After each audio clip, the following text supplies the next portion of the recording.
So I'll give you a quick running order. We're going to start with the independent member of court, go into the non-SABs, which is VP of Fundraising and Engagement, go to Student Welfare, Representation, Student Activities, Communications, Campaigns, Deputy President and President, okay? So if you could go find yourself seats.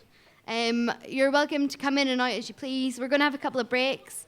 We've also got the announcement of the Sports Union President coming up at about 7:30, 8:15. So yeah, just enjoy your night, get a few drinks, ask some questions.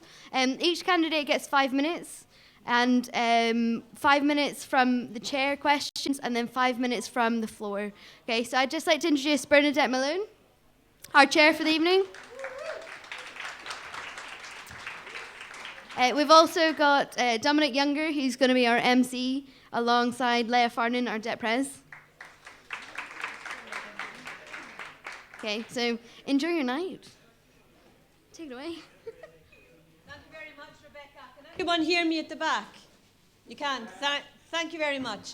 As Rebecca said, my name is Bernadette Malone, and I'm the Rector's Assessor here at the university, a post which I absolutely love, and I'm also a trustee on DUSA. I've been a member of that for about 5 years now, and I do very much enjoy that too. I'm delighted to have been asked to chair the Hustings tonight. Thank you, Rebecca, and to the executive for inviting me to do so. I was just speaking to Dominic a couple of minutes ago and realised that the last time I was at Hustings at the university was 40 years ago when I was an undergraduate, so this takes me back, and I'll see how it compares for all those years ago. But nevertheless, I am looking forward to tonight, so thank you very much, and good luck to all of the candidates.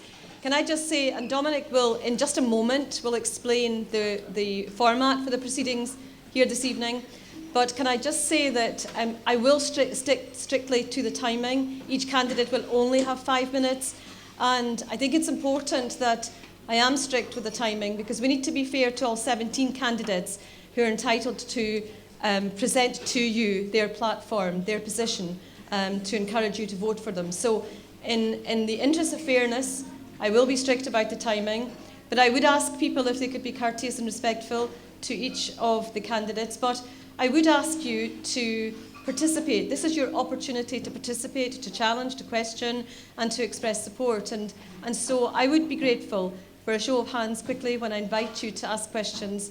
I know we probably won't get through all of the questions that you have. However, it is your opportunity to challenge. It is your opportunity to ask questions, and I would encourage all of you to participate as the evening proceeds. So at this point, I will hand over to Dominic. As I said, Dominic will explain in a bit more detail the format for this evening's event. Thank you. Thank you very much, Bernadette.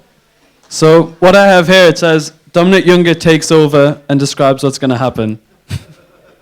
I'm going to take over. No, only kidding. Tonight is really about asking the candidates the real important questions that you as students want to hear, and also as other candidates if you're running want to hear, but also if you've got friends coming up, ask them questions that you might not have had the opportunity to do before. This is an opportunity for these people to really get grilled, and it is an amazing opportunity if they win. So it's a big one, it's a big decision, and it's in your hands to make sure they're the right people for the right job. So what's going to happen? We're going to round up the unlucky candidates, bring them up. They have a 5-minute speech at this podium, and then their questions, 5 minutes from both the chair and the floor. Myself and Leah will be running around and making sure that your questions are answered, but feel free to just wave at us if we don't see you, and enjoy it. So first up, we're going to be going to the independent member of court. So Sean O'Connor, make your way up.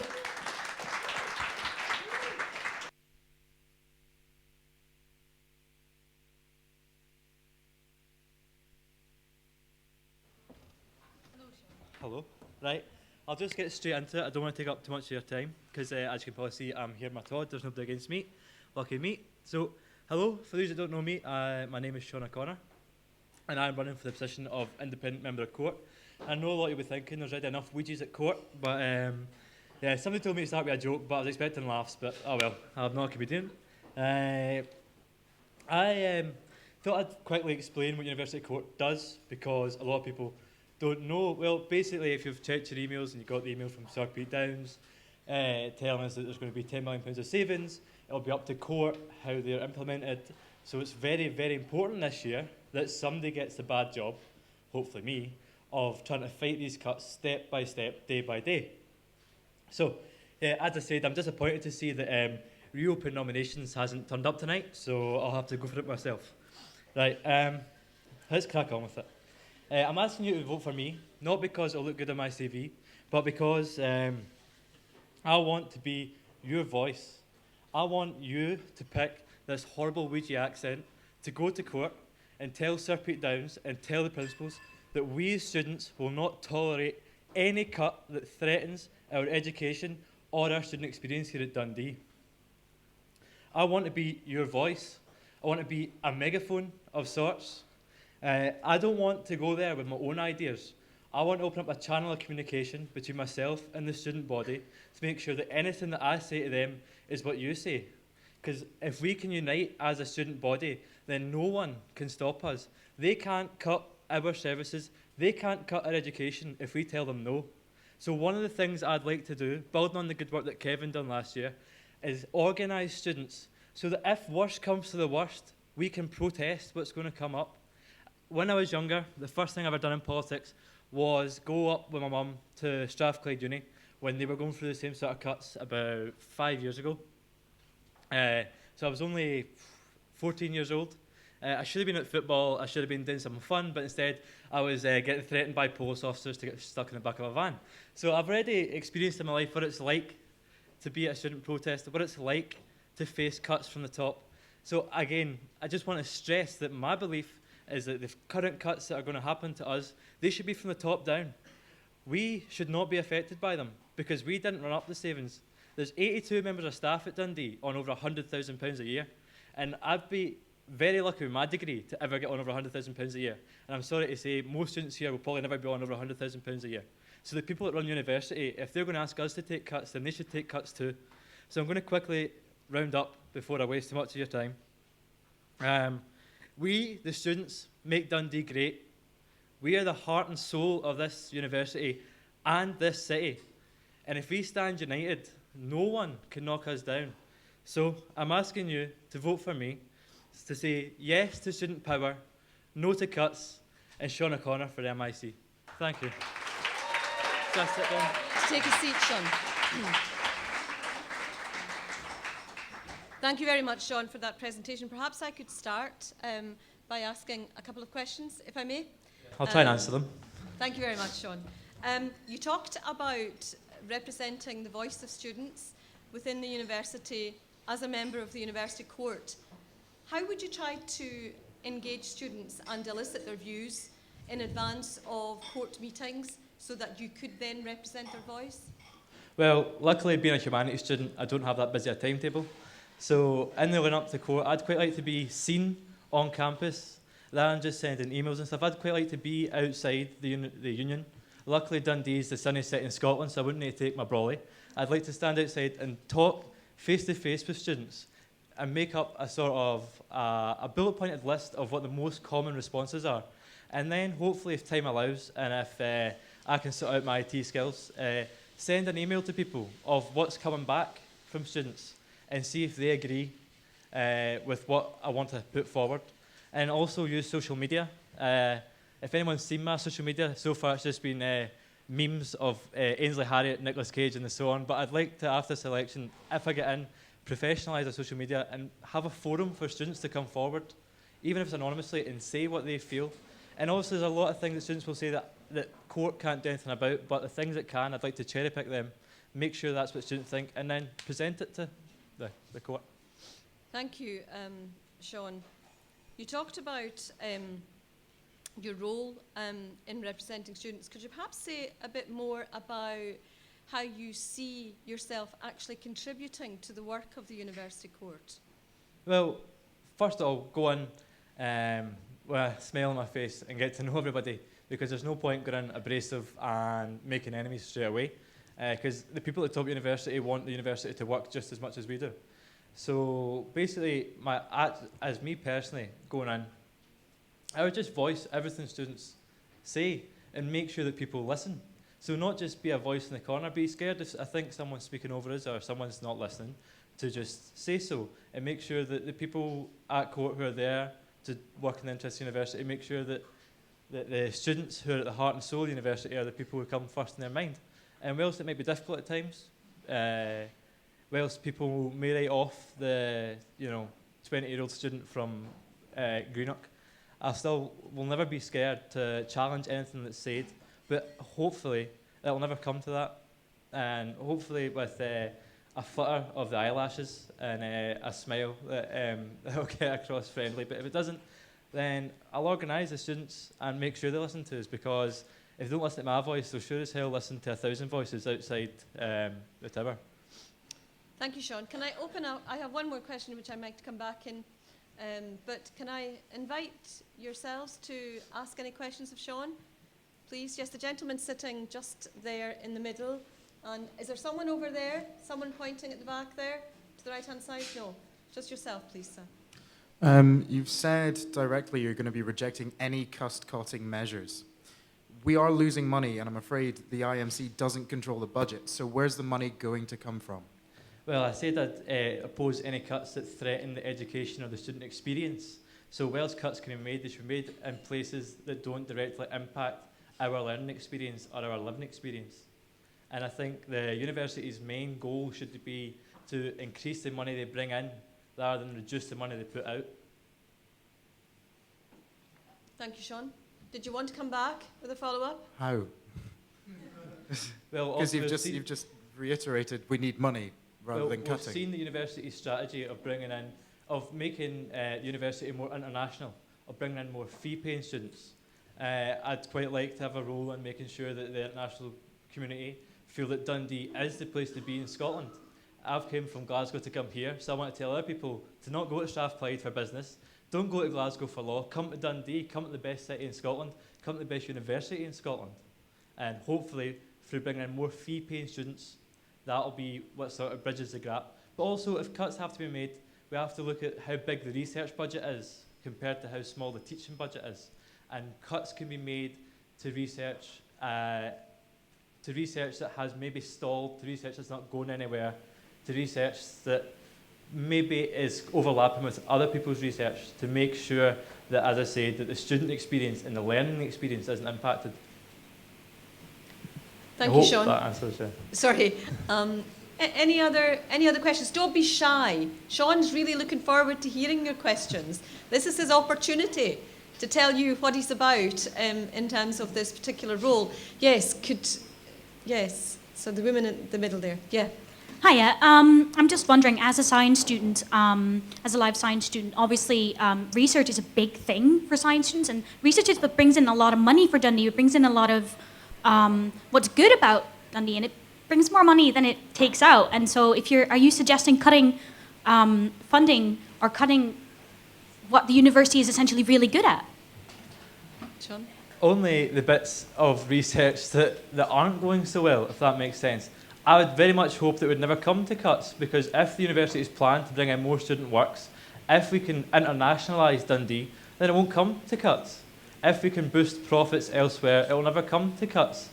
But at life sciences and medicine, even as a humanities student, I know that they are at the heart of this university's reputation, and they're at the heart of a lot of the stuff that this university does well.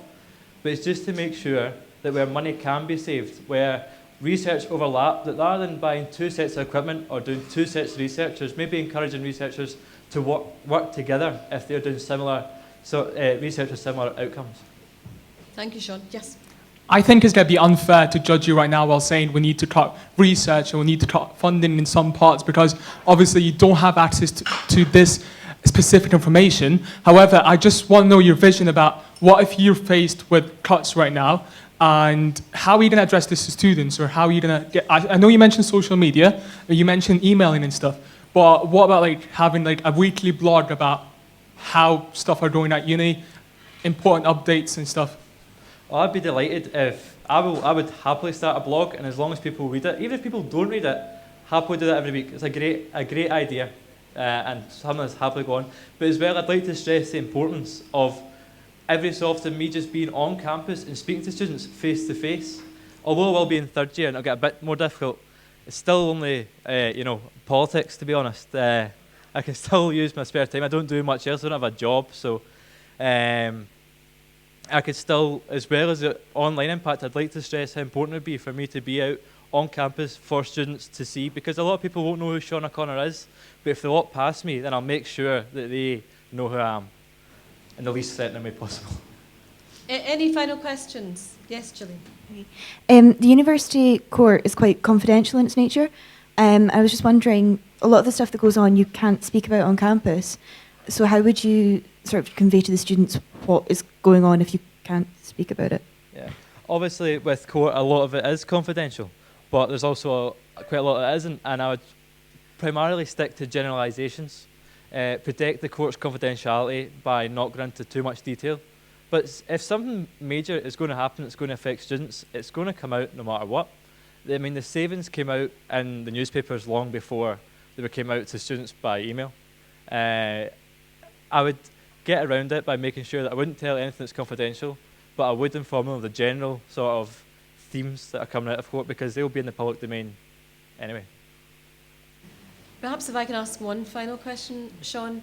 You've talked about the financial challenges facing the university. Do you see any other major challenges that the university court would need to deal with going forward? I think obviously the university court also has jurisdiction over property, and I think there is aspects of Dundee's. One big challenge straight away is that the most profitable bit of Dundee's property has been sold off to Sanctuary. I think in future that might come back to haunt Dundee, is that they don't own their own halls, and I think court might have to look into working with Sanctuary to bring down the cost for students, because one of the things, whilst being a general rep at the SRC, is that students can't afford to live here. Students, this is the 5th most expensive student accommodation in Scotland, and part of the problem is because Dundee don't own the student accommodation, and I think court might have to look into a feasible way to work with Sanctuary to make it cheaper and easier for students to live here. Okay, I think that we've exhausted all of our questions for Sean. Could we show our appreciation to Sean, please? The usual way. Thank you.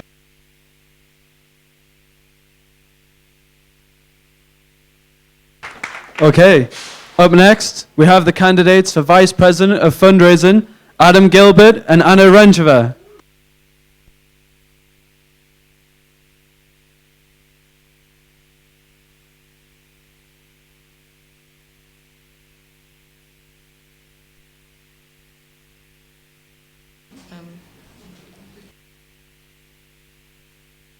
List. So would you like to start? No problem.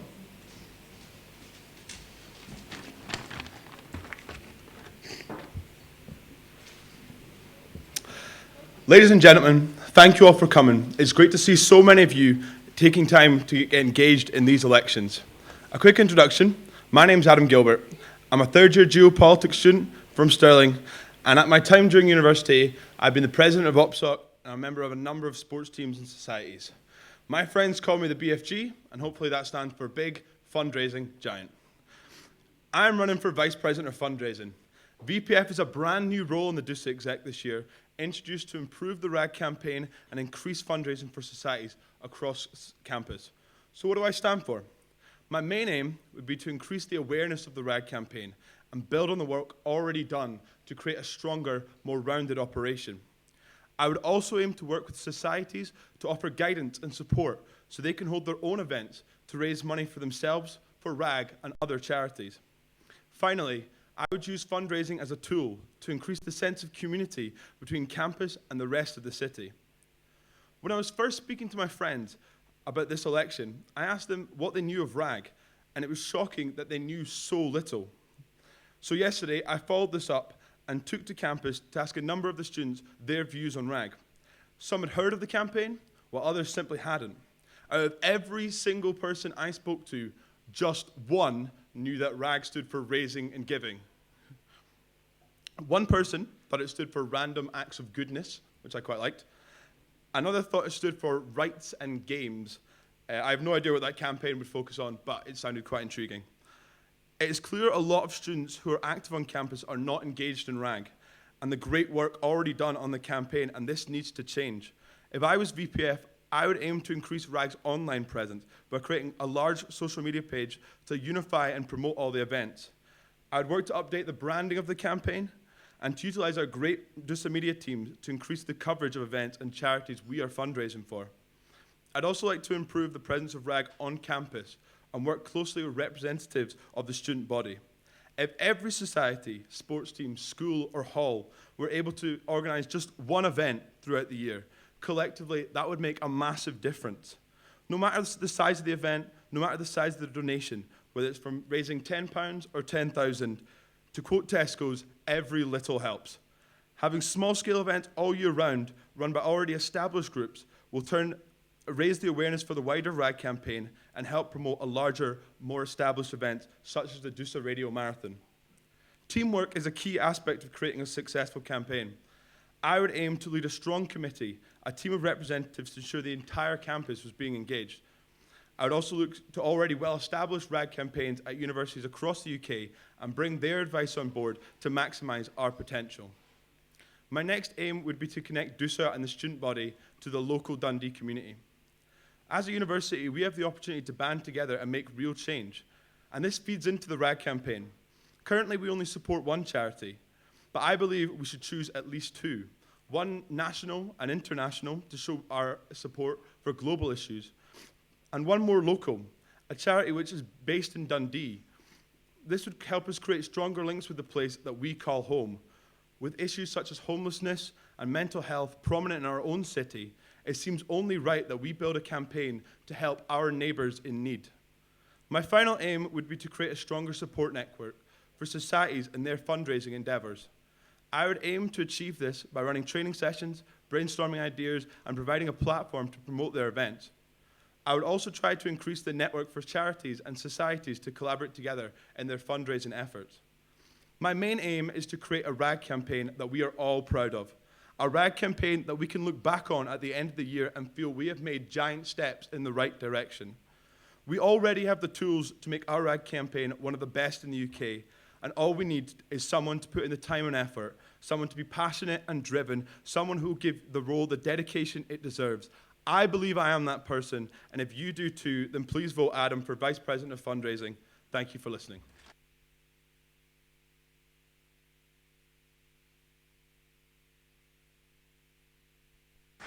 Okay, we have an opportunity now to ask questions of Adam, and perhaps I could start. Adam, you talked about the importance of the role in linking the university. Sorry, I apologise.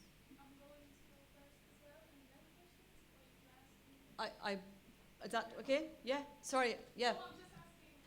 No, Anna, that's fine. If Dominic, I'm looking for guidance, is that fine? Yeah, that's fine. Sorry, Anna, on you go, I apologise.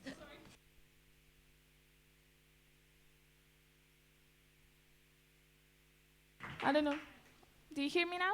Yeah. So before I start, I really would like to say that I'm a little bit scared, but at the same time, I'm very excited. So I hope you're enjoying the evening so far. So hello, my name is Anna. Sorry. And I'm a candidate for the position of Vice President Fundraising. I'm a third-year student, and I'm coming all the way from Lithuania. Maybe you recognize me from the night out when you were at the uni and I was serving you burgers, or maybe when you were at the library craving for something sweet and I was actually serving you. Over the past few years, I've been involved and working as well as for DUSA catering, but for other departments of University of Dundee. And I've been involved in different campaigns that matter to you. I have been an active member of International Society, Enterprise Gym, and Student Representative Council. My main goal of my campaign is to increase the overall awareness of RAG. Raising and Giving has now been at the university for more than 3 years. I believe that a greater promotion of the campaign and its achievements will draw even more people to actually engage in it. By creating the fundraising events to be more fun and entertaining for students, the pool of participants will actually increase as well. It is also important to involve the university staff to participate in it, as it can be not only invaluable help in terms of promotion, help, but also it can actually have links with the local community. That's what we're looking for. What makes other RAG campaigns across universities in the UK actually successful is that they successfully engage with those outside the community. I want to replicate that effort and actually make it properly functional at Dundee Union. One of the most valuable assets that DUSA has is own societies. Currently, we have 132 societies on campus, and they create a vibrant culture on campus that they have earned #1 spot in Scotland. So this is actually my second policy, to make society's contribution to the RAG be properly recognized. Those who have done most will receive a proper distinction and will honor their involvement in the fundraising. So last but not the least, I want to work with student funding and career service in order to help students to manage their finances better. As a student who have taken multiple jobs, at least 6 or 7 and at a time, I really understand how important every single penny is. So being elected as international rep, I got a chance to represent 3,000 international students from more than 145 countries that study at Dundee University. And I believe it is an amazing opportunity to see everything from different perspectives. A quarter of students of University in Dundee are internationals, and actually most of the time they are forgotten. So the goal of my policy will be to help students to maintain the essential student experience, no matter where you're from, and actually gain valuable skills that will be needed after you graduate.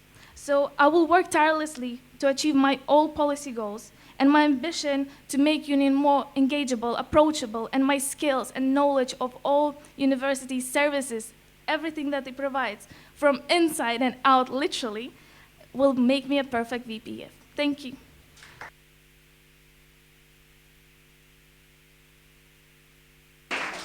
Anna, thank you very much. And my apologies. Perhaps I could start by asking both of you a question.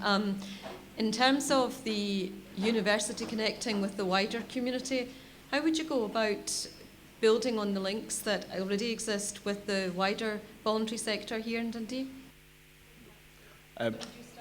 Well, as I was saying in my speech, I'd like one of the charities for RAG to be a local, because there's a lot of issues as a city that are prominent, and we need to sort of identify these and raise awareness. And fundraising is great to make money for charity, but also by just bringing these issues to the forefront, by letting people see what the problems are and bringing them to attention. That's how we address them, by first finding the problem and then finding the solution afterwards. So by promoting charities that are Dundee local community, things that we need to help, I think that's the first way we should do it. Okay, thank you, Anna. Hello, do you hear me? Oh my God, yeah. It's very loud. So basically, my vision is to help to create a healthy relationship with any student on campus. So basically, one of my goals is to actually engage staff as well, because I really believe that staff, if involved and very devoted and fully passionate to actually generate higher RAG, they can actually help with the local links. Fundraising can be challenging, but it can also be fun. How would you ensure that students, and indeed yourselves, remain committed to the activity for the whole of the year? Well, as I was saying, we set out the sort of the big, more established events, the things that we've already doing quite well, the sort of DUSA radio marathons, and had the big things to focus on as the year went on. Then all the small scale events that go with that are sort of supplementary to it. So if every society and sports team were able to contribute to a RAG campaign, that creates the awareness, and then when the big events do come around, that people are aware of the issues and are more likely to be more engaged in them. So that's how we keep the momentum going from Freshers Week to graduation. Thank you. Anna? So basically, one of my ideas and one of my policies that actually includes in it, I really want to focus on freshers, because I do believe if I was involved since I was fresher, I would have done much more. And this is actually the point. I would like to create and actually work with volunteering base, what we have here in Dundee. You can actually go online and see volunteering base and just see any volunteering opportunities Dundee University actually offers. So I would like really to focus and actually create volunteering opportunities via RAG, so students can actually come in and actually join and do something while they're students. So about your question, could you repeat once again? Just because I think I didn't answer it at all.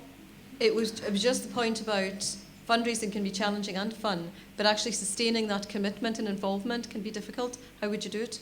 So basically, I believe that a key to success in terms of RAG is building an active committee. I really do believe if you find a really devoted people who really would like to make change on campus, this is your success. Okay, thank you. Can I ask perhaps Anna to start? Why does fundraising matter to students? Because it's not only a great opportunity to help someone, because we would not do this if it wasn't for charity, if it wasn't something that will matter to your friend, to you, to family. It's something that maybe be really sensitive to ones, but another one sees as not just an opportunity to help. Also, others sees it as opportunity of invaluable skills for the future that might help you. So basically, it's more about your feelings and how you actually feel about it. Thank you. Adam? Dundee prides itself on being #1 in student experience in Scotland by having the highest levels of satisfaction, and that boils down to everyone enjoying their time at university. And I wanted to, when I was doing my campaign, had the really cheesy slogan that my campaign team told me not to, but I'm going to go with it anyway. I want to put the fun back into fundraising and get people to be enjoying themselves, and that would be the way I'd try and tackle the issue and make people sort of enjoy themselves while raising money for the cause, while building on the awareness. Okay, thank you very much. Can I open it up to questions now, please? Can I start with Gillian? Can I see any other hands? Yes, and then the gentleman in the blue T-shirt and then the gentleman in the middle. Gillian, would you like to start? You've both mentioned linking your campaign with the community, but how do you aim to incorporate the other university campuses such as Ninewells and Kirkcaldy?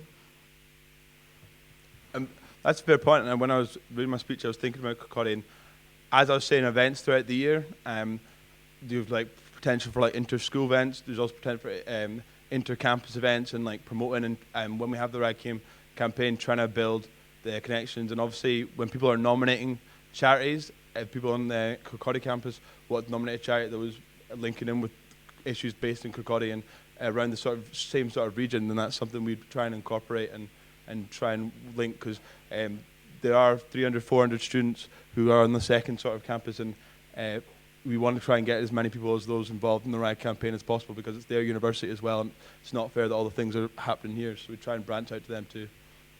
Okay, thank you, Anna. How would you involve the students in the other campuses? First of all, I would like to say that, it's quite sensitive matter because it's very hard to reach those students who are not on main campus almost every day, as for us who studies business or economics or any bioscience, anything. So I really would like, it's a problem, and this is something the committee will have to come up with, but one of the issues, one of the ways to solve it, I do really think that we need to create fun and really interesting event that will actually attract them to come at least on campus, or do something more locally that they can actually also reach.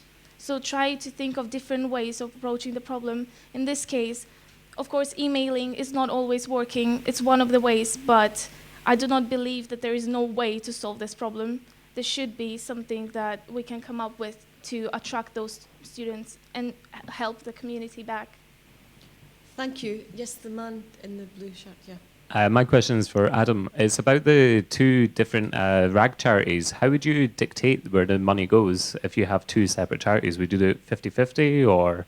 I think it would be beneficial to do 50-50, because obviously as more national and international charities, a smaller donation won't make as big an effect.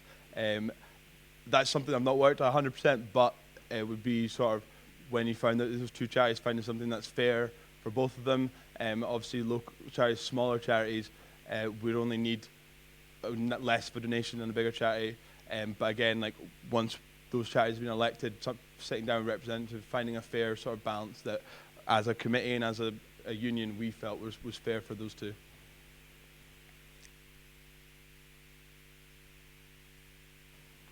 One of the most significant issues that attacks student politics and DUSA exec is the extreme lack of engagement.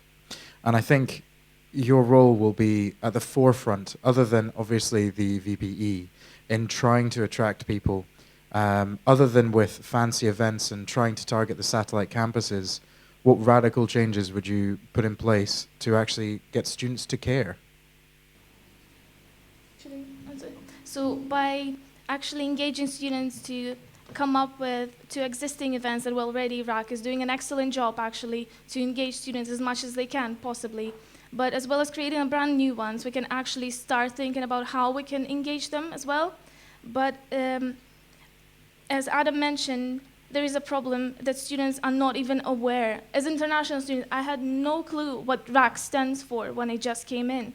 Those 3 letters do not mean anything to me unless someone explains to me.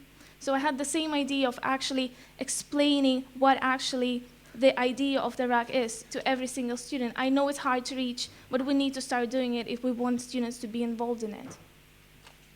That's obviously the biggest problem that we'll have is getting people to be engaged in these events. And as a person, like, I loved yesterday when I went around speaking to people and asking them what they knew, because some people, when they explained it to them, were really interested in getting involved. And it's just, it'll be the time and the effort that both of us, I'm sure, will put into it. I think that's going to step up, and by getting a strong team, a committee, getting strong representatives, having people in every sort of year group in school, and getting that word out there, lecture styles, more online presence, bigger presence on both the campuses, stalls, just by putting out a larger effort. And the RAG campaign already is doing a lot, but having this role, we'll be able to channel more chance to spread the word and engage more students. Any final questions to Adam and Anna? Perhaps I could ask one final question, if I may. So how would you work in this role with the other VPs and the President and Deputy President to further the objectives that you've both outlined? I mean, you start. Sorry. As I was saying, teamwork's a massive part of this. And as we're saying, engagement, you're working with the VPE to try and work engagement. The RAG campaign, working with VPCC, student activities, trying to get societies involved. If we want to make a great RAG campaign, you need to have a great team around you. And I think we've got that in terms of the existing DUSA exec. And by adding the VPF, it's just going to enhance it and make it much better. So that's how I'd get around it. And by bringing everyone in, using the skills that next year's DUSA exec, whoever it is, they'll all have skills to add, and it's by tapping into that we can create the best campaign that we can make. Thank you, Anna. Basically, working alongside already created charity societies and all DUSA exec members, we can actually create a larger committee that could be active. Like, it seems very hard to believe, but actually you can create something that will matter to students if you present it in the right way, of course. But it's just a matter of teamwork. If you're actually engaged and devoted to actually generate the higher profits, you can reach it. You just need to believe it and actually give time and effort to make it bigger. Okay, thank you. Can we show our appreciation, please, to Adam and Anna? Thank you.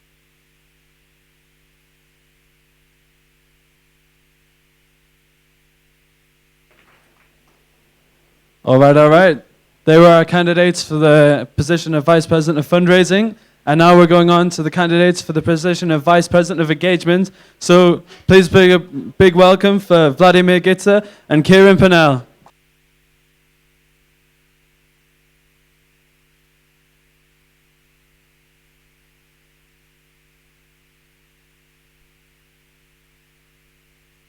Vladimir, I have you down first, but is you okay with going first? Okay. Just let people just settle down, just so that people can get a seat and then we can get started. Is this loud enough? Yeah? That's brilliant. Yeah. Okay, Vladimir, over to you. You have 5 minutes. Thank you very much. Good evening, all of you. Thank you very much for attending this and showing your support to other candidates as they much needed. And it's very important for them to have people to hear their voices and ideas. So well done for coming up tonight. Before I proceed, I would also like to congratulate my opponent for stepping up in this race. Running for VP in DUSA in your first year at uni requires courage and passion, and I have the responsibility to acknowledge that properly. And regardless of the outcome, you have already won my respect. Thank you.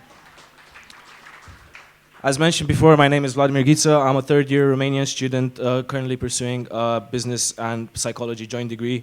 I'm also currently the president of the Enterprise Gym, which is a university department many of you might have come across with throughout your journey. As for my journey, it started 3 years ago. I came in Dundee not knowing what to expect. I was excited but frightened at the same time. Leaving my world, my comfort zone, my family and friends was one of the hardest decisions I had to take, but I'm so proud I did it and I don't regret one bit of it. And even this debate tonight is one of the reasons why for which Dundee will be one of the most, if not the most important reason for me being who I am. My first year has had its up and downs. While I did enjoy making new friends and the parties, the great parties, eventually my finances require more attention, so I had to get a job. I was working in a takeaway for more than 30 hours per week at half the minimum wage. It was a difficult situation, but I had to do it. And what I'm trying to say is I am very adaptable, and I come up with a solution where it needs to be quickly. I'm not afraid to do more for less as long as it serves the purpose and it improves me as a person. Given that previously experience, I'm also currently working on a social enterprise to improve students in financial difficulties, mostly international students, as they face more barriers when they're trying to access funds quicker. New and even some current students need extra attention and integration into uni life, and that's why one of my policies is concerned with improving the integration of the students in the community on and off campus. On top of the events that are currently running already, I pledge to personally give some of my time to students that feel like they need to come and speak about the student life, their struggles in Dundee, as well as adapting to uni life. My experience with the Enterprise Gym allowed me to have a great insight into student employability, given the big number of employers I have come across with and discussed with. Along with the great opportunities that are on campus, I think we should raise more awareness about opportunities that are for students to improve their job experience and the skills they have. The great thing about DUSA is the societies, which offer an amazing opportunity for students to integrate, create friendships, and also put skills into practice through their cause or passion. The third thing I aim to do is open up a platform for discussion and debate. I feel like Dundee is a place which which a diversity of ideas and characters and academic debate can only improve and expand knowledge. Debating expands knowledge, offers double-sided arguments, and encourages students to find out more about a subject from a double-sided argument. These are a few of the things I want to achieve. I would also like to carry on the extraordinary work Omar, the current VP, has done with the homelessness campaign. I've known Omar since day one in West Park, and I'm proud of what he has done so far, and what I want to go beyond what he has done and achieve even more. I believe there's always room for progress and improvement, and I'm sure I have the right skill set and attitude to push things forward. My experience recommends me, but my passion makes me the right candidate. I believe that we as students have an immense responsibility to set out the future we want to live in. We've gone past the ages where others have told us what to do, and it's time for us to take a pen and draw the world we want to live in. Our impact is local at the moment, but can be global soon. It only takes drive and passion, attitudes that are in all of us, and just need to be awakened. I hope I can awake those, and I hope I'll make the campus as active as never before over the next year. Vote for me if you want impact on campus, and let me pay back this community that has already given me so much, from friendships to memories and to the opportunity of being here with you tonight. May you all remain as awesome as I've met you or as I've seen you on campus, and I hope you get a chance to change this world. Thank you. Okay, would you like to take a seat? Kieran, over to you, and you have 5 minutes.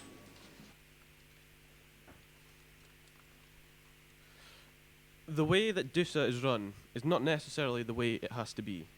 You can vote for something different. You'll be told by other candidates, and you have been told by other candidates, that they're the only option for change. The exec has been dominated by current and graduate and third and fourth year students. Well, it's a good thing. Like, it shows that DUSA has been successful in encouraging students to participate in politics. But I feel that first and second year students have been excluded from joining the exec. I'm Kieran, an 18-year-old Swansea fan who lives in Angus. As a first-year student, I can provide a fresh perspective to challenge the issues that DUSA faces. I ask you to vote Pinnell. But why would one do this? Why would you vote for me? Firstly, let's provide some background context to this. I'm the current first-year rep in the SRC, and I found my constituents do not know who I am. It hurts a little, but whether they don't know or don't care is down to interpretation. Regardless, we should do our best to ensure students know how to improve the organisation that we've all grown to love. All students should know who their reps are and how to contact them. As the first year rep, I'm currently pursuing better advertisements of the SRC, so we, the student reps, can better serve the students, all you guys. As VPE, I can see this move to fruition and ensure that this is implemented. However, this is only step one to a super DUSA. I believe the university is isolated from local politics. We need to work closer with our local representatives, whether it be our parliamentary representatives, councillors, or youth representatives. DUSA needs to ensure students' voices are heard by all who are concerned. I hope to invite our parliamentary representatives to sort of local student surgeries, so the students' issues can be heard by relevant reps. However, we cannot limit ourselves to this. We can and must ensure all students' voices are heard by all concerned, especially the youth sector. I therefore propose work with the Scottish Youth Parliament and the Dundee Youth Council, two youth-led organisations who I work closely with outside of DUSA. As a member of the Scottish Youth Parliament for Angus South, best constituency in Scotland, I will press for university reps because of this position I have close connections with the Dundee Youth Council. I hope students see that I am in the prime position to fulfil these promises. Integration into these organisations will encourage students to participate in the political process. Well, that's the plan anyway. For some students, this may be the first experience in the political process, and participation will boost student CVs' employability potential. Also, for our international partners, it may be their first experience at Scottish politics. DUSA should help make this a good one. Finally, I will continue to support the internationalisation of Dundee. Both Dundee and Scotland have always been outward-looking, and I hope to strengthen relations with our international partners. We need to ensure Dundee provides a positive experience to our existing international students. International students coming in, it benefits Scotland through the sharing of culture, and it benefits international students because they'll have good opinions of Dundee, hopefully, and then more international students will want to come. This will hope, and hopefully, yeah, that's pretty much it, yeah. The students must, I want the students to know that we need to be a uni working for the students, working with the community and reaching out to the world. This is why I ask you to vote for a hashtag #PinkDUSA. This is why I ask you to vote for Kieran Pennell for VPE on the 9th, 10th and 11th of March. Thank you.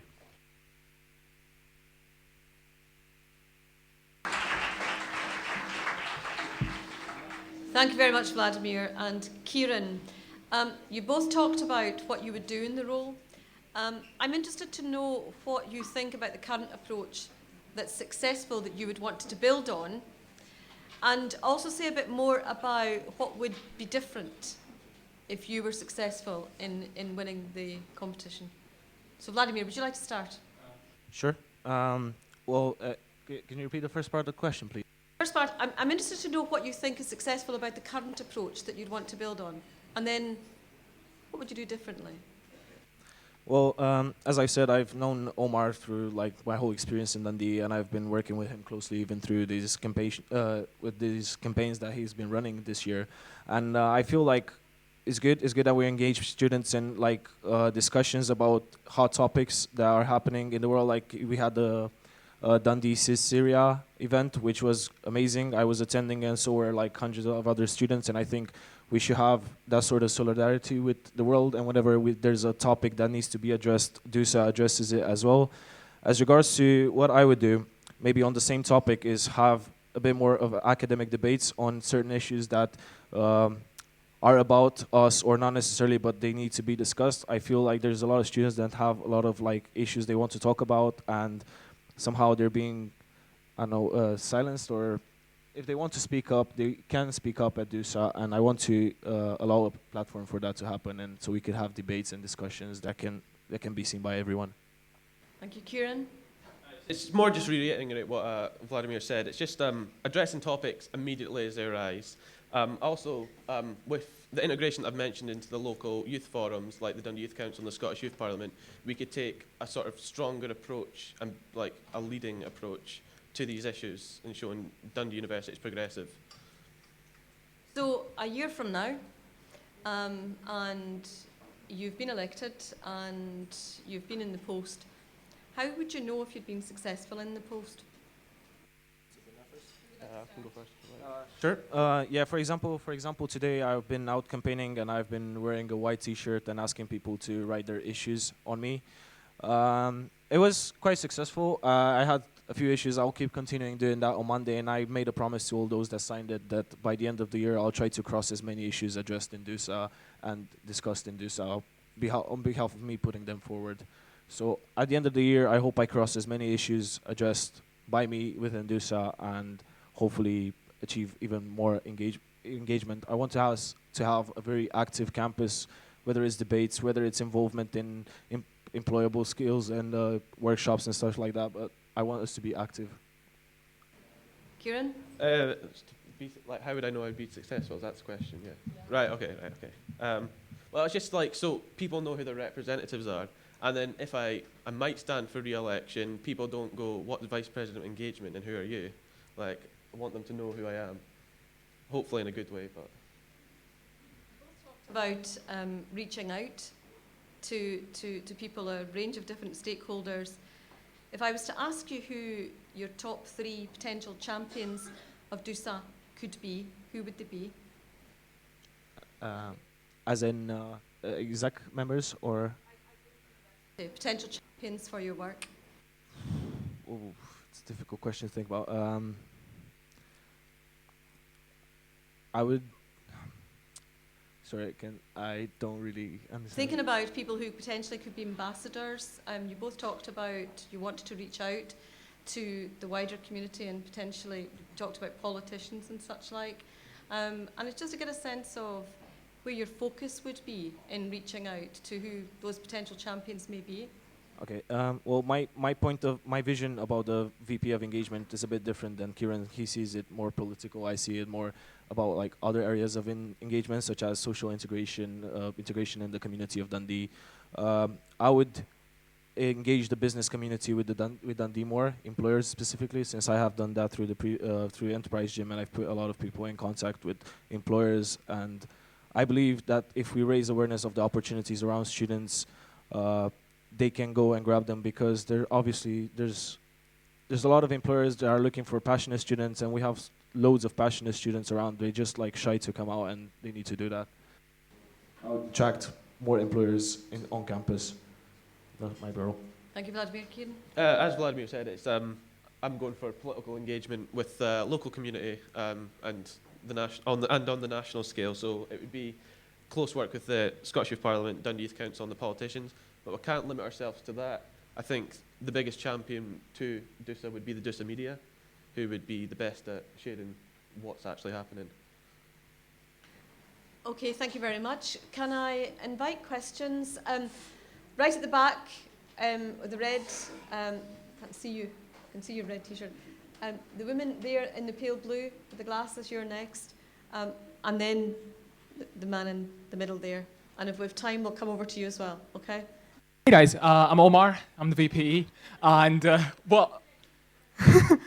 would like to congratulate both of you for actually taking the chance and running. It's an amazing experience, and I'm sure both of you are going to add a lot to the position. I'm going to be honest with you, I'm going to be honest with myself, I'm going to be honest in front of everyone. I'm happy with what I've done this year, however, there's one thing I did not do well, which is time organizing my time. Actually, I'm doing law, it's my final year, I've had dissertation, I've had so many assignments to do, and I have been, unfortunately, unsuccessful in sometimes to balance between my DUSA responsibilities and my studying and my social life, which does not exist anymore. So, yeah. So how would you do that? How could you, you're going to be in the 4th year, you're going to be in second year, you're going to have a lot of studying, things are going to get harder. How can you balance between both of them? So, how would you manage your time then? Yeah. Vladimir? Well, I think I've proven this already. I have 2 assignments due on Monday and internship lists to complete and send cover letters and everything, and I managed to be here still and make a speech. Previous years as well, I've been in this position. Being president at the Enterprise Gym is quite demanding, and having to balance that with student life and trying to start your own business is quite difficult. But I believe that my experience and my time in Dundee has allowed me to create some sort of organizational skills that can be applied in whatever role I might be ending up with, especially in the VP role. Kieran? I think it's quite an unfair question asking how we would separate our time management, because it is 2 different years. Like, I've got less pressure on myself as I'm in 2nd year, and Vladimir would have a lot more pressure because he's in 4th year. Like, that's the big year. Time management, it would just be kind of like when something needs done, just get it done. That would be it. Okay, thank you. Thank you very much. Would you like to ask your question? Hello, thank you for your speeches. That's a very interesting balance of compassion and critics. Now, from my experience with DUSA, I think, correct me if I'm wrong, I think DUSA tries to maintain a neutrality towards various student societies and clubs.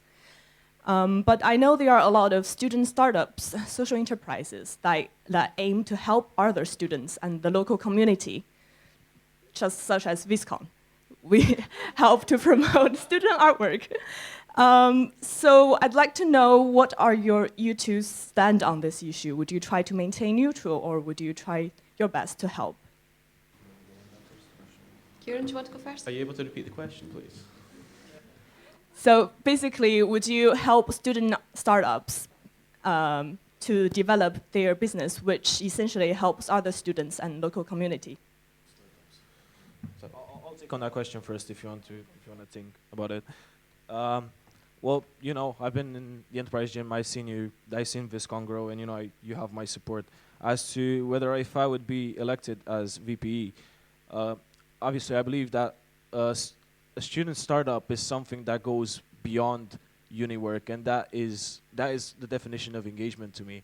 I mean, once you go beyond your class, beyond your lectures, and you try to improve your life and others around you, I believe that we should offer some level of support. So from my point of view, I don't think I would be neutral. As long as my role allows it, I'll try to push it forward and try to engage as many students in that specific startup, whether it's your startup or someone else's. Kieran? Is it like a student startup, like a society or something like that? Is that the business? Oh. Oh, right, okay. Well, it kind of goes with, like, you want to help every student that comes to you with an issue. That's all I've got really to say. Okay, thank you very much. The man, Dominic, just in the middle there, with the dark top. Oh, that's you. Yeah? Thanks. So, as for VPE, obviously, key part here is really managing to engage with students and actually getting out to them. What are your 3 key avenues to actually getting students engaged? The 3 key, sorry? Yeah, 3 key avenues. For reaching out and getting students engaged. Well, obviously, we're in the century of like technology and everything, so even my campaign has been going on social media mostly. I've created a video, I try to share it with a lot of people, get as much people engaged watching the video and even commenting on my page the issues they feel they need to be discussed. So social media will be a platform where I try to communicate with students. I want to keep the same page throughout my exec role as well, if elected, and keep in touch with people whenever they feel they need to talk to. Also, throughout my time, I've been involved in so many activities that require marketing and promoting a specific society or a specific event. And I've got previous knowledge of doing so. I'm quite outgoing. I don't mind doing so. I know a lot of people get annoyed by me for approaching them, but you know, it has to be done at the end of the day. If you're in that role to do that thing, then you're responsible of doing it, and you have to do it no matter what. Kieran? I think social media is a given one. It's kind of like, I can't tell you how much time I spend on Facebook and Instagram and all that rubbish. Like, it's almost sad, but it's so like you would contact people through your social media. I think there'd be a lot of close work with the VPCC, so it's kind of like you're on campus, you see what's happening on campus. And it goes back to what I said in my speech, like you want to make your representatives more accountable, and your representatives are kind of like, I kind of see them as your first kind of avenue of engagement, because they're the ones that are there, like, they're there to hold you to account, but they can help you as well. And they, like, as they've got their own constituents, you can ask them for help, and they can go to engage the whole student body. Okay, thank you very much. I'm being told that we don't have any time for further questions, and we will be moving to a break. So just before I hand back to Dominic, could we thank both Kieran and Vladimir in the usual way? Thank you.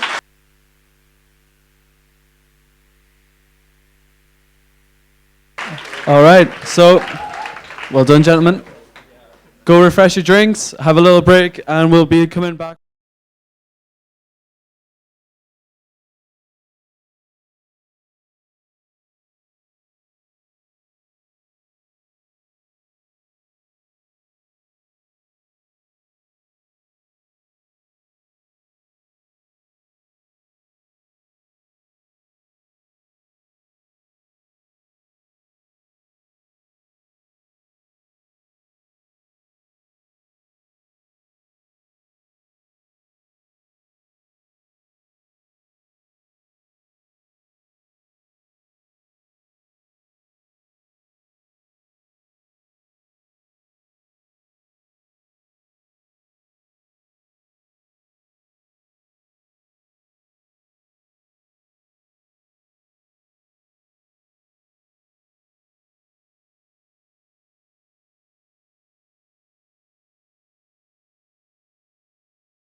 Now we're going to welcome the candidates for Vice President of Student Welfare. Welcome up Charlotte Forburn and Tara Pakiraja. Nice one.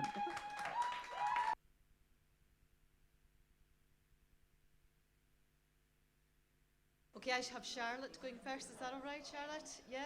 Okay, just let people settle down. Could you please just settle down take your seats before Charlotte starts? Okay, you have 5 minutes.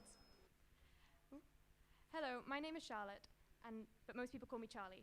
I'm a Geordie with a wicked Geordie accent, and I'm running for Vice President of Student Welfare. Dundee and DUSA have played a huge part of my life while being at university for the last 3.5 years, and is a second home to me. I love the city and the people in it. I want to give something back, as DUSA has given me so much, from fantastic nights out to providing societies for me to join. Student welfare is at the heart of university life. Students are the most important aspect of university. Without them, it would just be an empty campus, and it is key to make sure they are happy and healthy. This is why I believe this position has moved from a non-sabbatical position to sabbatical. When I think of the big changes students go through arriving at university, I think of firstly, living away from home for the first time, secondly, a new and exciting social life, and lastly, balancing the academic side with the fun. This is what I've tried to base my policies off. When you go to university, it'll probably be the first time you live away from home, and if you're an international student living in a new foreign country, it can be extremely terrifying. In second year, you'll move out of student accommodation to private letting, which can be extremely daunting. DUSA provides the DUSA Housing Accreditation Scheme, which promotes and recognizes those landlords who take responsible approach to letting to student population, and therefore can help students find reliable landlords and letting agencies who won't abuse their naivety. I want to expand this, as there are currently only 6 landlords and letting agencies signed up to this. This will happen from working with other landlords and agencies to help them improve their services so they adhere to the Code of Standards and increase the number who we've accredited, and therefore make Dundee a safer place to live. For me, when I arrived at Dundee, one of the first places I hit was the Union. I now work there and love it. However, working at night, while majority of students are drinking safely, there is an increasing percentage of students who are drinking themselves into vulnerable states, and I've also been aware of the rising amount of drug abuse in the Union. I find this extremely worrying. Being a student myself, I really enjoy a drink and a night out. However, I know my limits, and I never let myself get into a state where I can't look after myself. I want to use the VPS role to raise awareness of the effects of substance abuse and help promote smart drinking. One area of university I've struggled with was balancing my academic work with the fun. I've been having too much fun.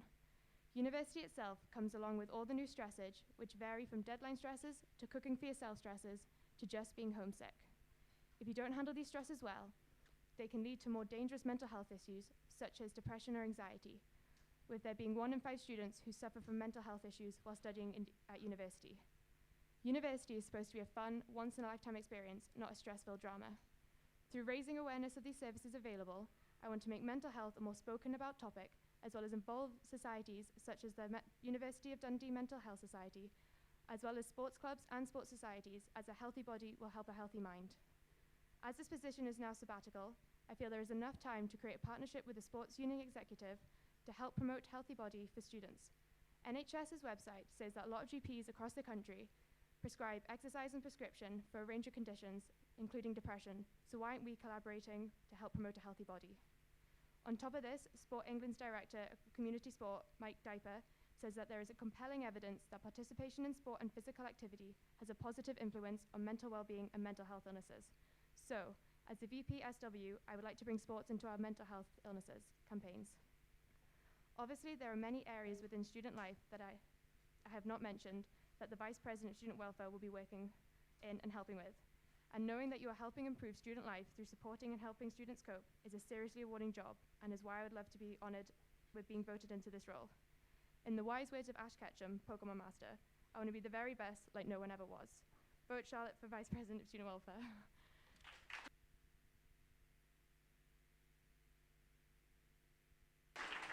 Tara, you have 5 minutes.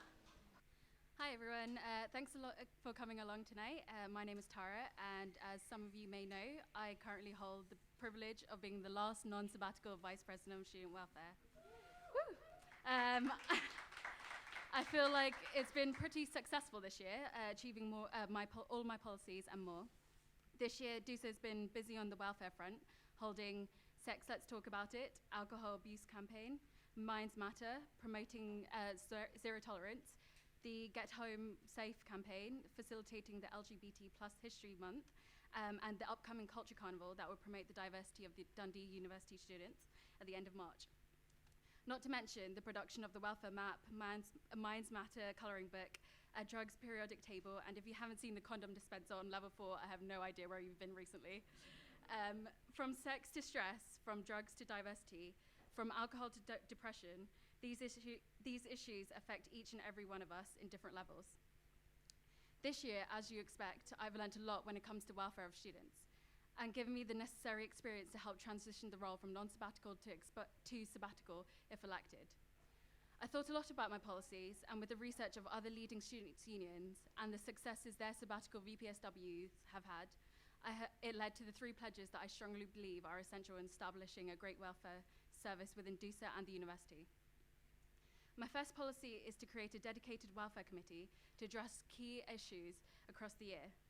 I've learnt this year that welfare issues cannot be constrained to just 1 week or 1 month, although they may have been successful in this limited period of time.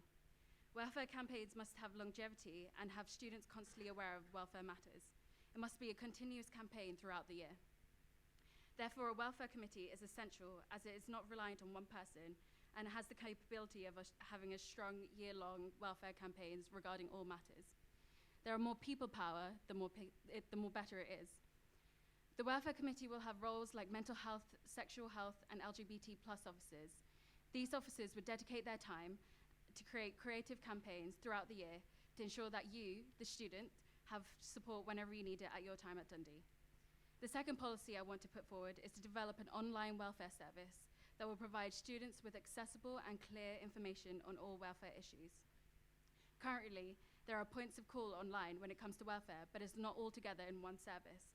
And if we look at the DUSA website currently, they fall short.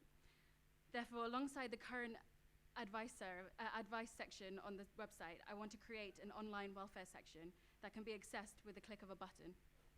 This service will provide you with information about all things welfare, from different types of contraception to ways to beat exam stress. It's all about providing 24/7 access to the information you need regarding all welfare. My last policy is to creatively campaign to raise awareness of student services available on campus in collaboration with the university. When taking a survey last semester, during Sex Let's Talk About It, we asked students if they can name at least 3 to 5 student services on campus, but most couldn't. So this year, we decided to, we're in the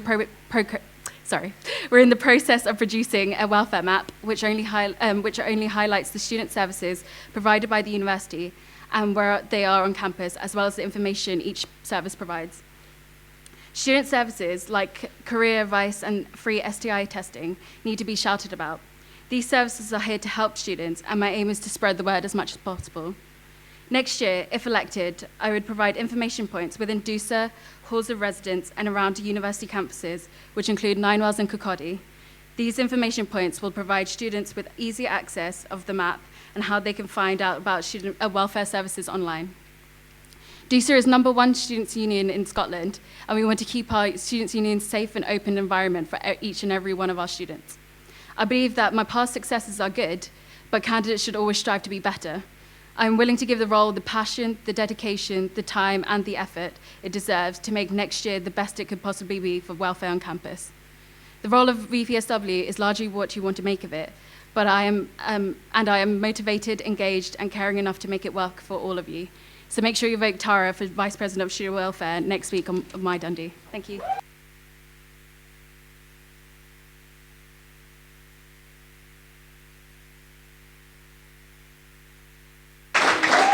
Okay, thank you. Thank you to both Charlotte and Tara. Perhaps I can start by asking a couple of questions. You've both talked about student welfare as being a key priority for yourselves and for the university, and you've talked about your priorities in fulfilling the role going forward. I'm interested to know how you would find out what the priorities of students are in respect of student welfare. Charlotte? Yeah. Well, obviously social media is a really strong asset, so you could put surveys out, especially with Freshers Week, when freshers are coming in, target them, see what they are worried about, see what they are concerned about, see what they're what they want help with. But you need to make sure you include all the years, because it's not just about the first years. Every year struggles with certain areas. But I think social media is definitely one of the strongest ways to do that. Okay, thank you, Tara. I would also agree that social media is key, but I would also involve societies and the SRC as well, so they can branch out to more students and ask what their opinion is, especially if we do a survey. The more people, the better. And what we've had recently this year with the drop box, and the students, while they're getting a coffee, can just drop a little coin as to what question they want to answer. So we would have one of those around the building and see what they want. So student services provided by the university are important.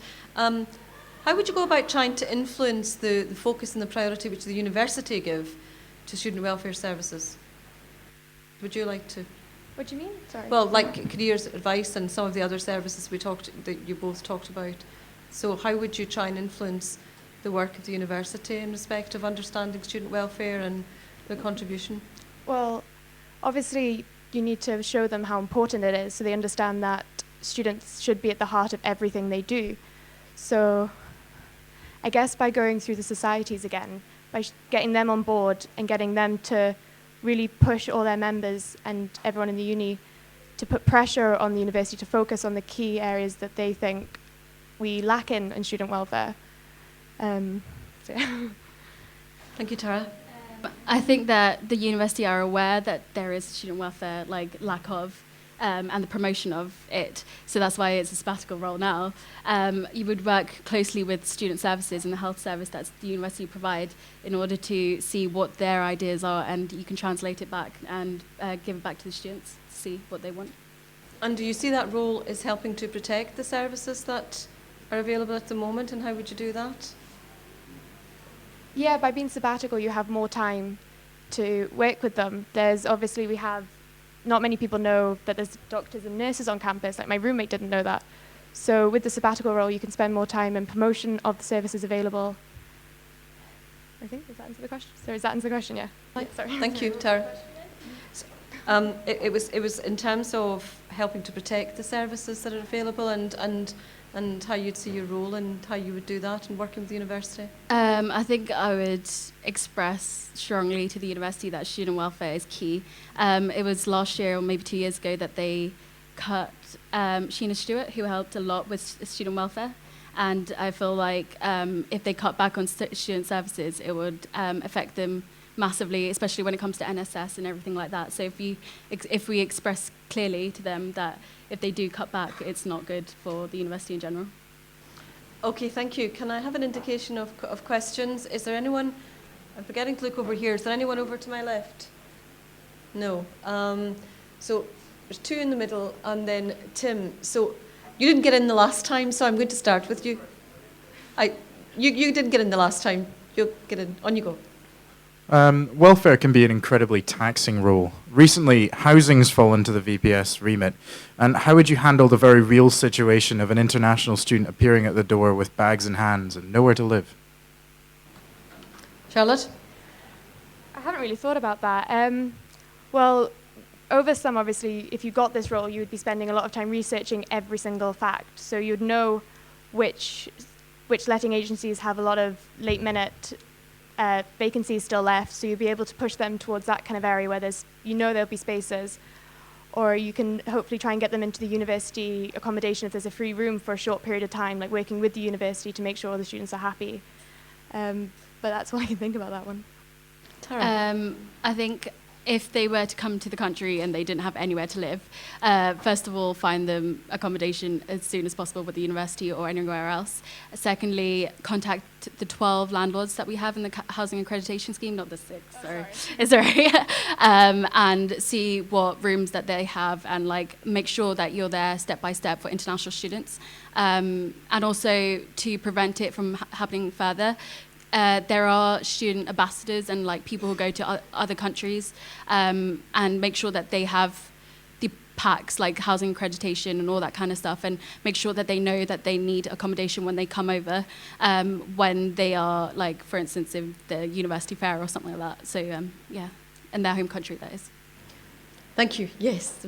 So thank you all very much for your speeches. So one of the largest welfare campaigns that has been around in DUSA throughout the history of DUSA has been the Healthy Study campaign. And last year, during the 2 exam weeks, they reached over 10,000 students' engagement. And this was by giving out free fruit, free water in the library when it was open 24/7. How are you going to be able to promise and ensure that such a helpful and apparently really important, otherwise we wouldn't have had 10,000 students engage, how would you ensure that such a project will still exist if you were elected? Tara, would you like to start? And then Charlotte? Would you like to start, Tara? Yeah, and then Charlotte. All right. Well, I would, now that it's a full-time role, there's more time available to dedicate. I would also get the SRC involved because they played an important role in the Healthy Study campaign. Also, I'll get the VPE involved because engagement, and it's a healthy study. So I would get a large number of people at societies, because I know the Physics Society did a lot and One Water did a lot. So giving out free water bottles. So yeah, I'll make sure that I'll contact them and make sure there's like a pack or like an information kind of area that you can go to for each year. You could also maybe look at big graduate, like people who accept loads of graduate jobs, and see if they'd be willing to donate money for helping students with their exams, because they're obviously interested in getting students with the best kind of results. So if they know that they're benefiting future employees by helping them with their time at uni, they might consider that. But yeah, getting societies involved, just getting as many people involved as possible, and with the sabbatical role, you'll have more time to spend looking at the best options. Okay, I think the final question. Sorry, did you want to come back quickly on a supplementary? Yeah, sure. Very quickly, and then I'm going to hand over to Tim. Okay, is this something that you can promise? Personally, I've used that myself. Last year during exams, I used the water, I used the fruit, and it did help, and I know how helpful it is, and it would be somewhere that I would definitely dedicate a lot of time to making sure that did not disappear. You give the commitment to prioritising this, yeah? That's the same with me. Oh. The VPSW sabbatical came about because of funding from the university. Hasn't been paid out due, so the university is paying for this role. And the part of that is not only just to run campaigns, but to enhance the student welfare on campus. And it's obviously a full-time sabbatical role, which all the current SABs will always say is a real commitment. So what do you think makes you, individually, the best person to make this into a sabbatical role and actually prove to the university that was a good spend of money, especially considering the current university climate? Charlotte. Sorry, I can't see you. Well, I've worked within DUSA for over a year now, so I love it and would give 100 dedication to it. I'm hardworking, I care about the students, and I would make sure that the funding I did get was going straight back to the students, and that they were happy with the services through surveys and any sort of feedback I can get, to make sure that the money that is getting spent is benefiting who that target is, and making sure the university sees that and are happy with that result. Sarah. Well, it's kind of evident because I'm running for this role again, so I'm really passionate about this. All my policies lead toward not just helping student welfare in the campaigns, but also providing longevity and also working with the university and their services that they provide. Also, the role for VPSW as a sabbatical, you'd be sitting on loads of university boards and everything like that. So the commitment and also the input that I will bring to those committees will show the university how much that the student welfare position should have been a sabbatical, and it is now. Okay, well, Charlotte and Tara, thank you very much. Let's show our appreciation.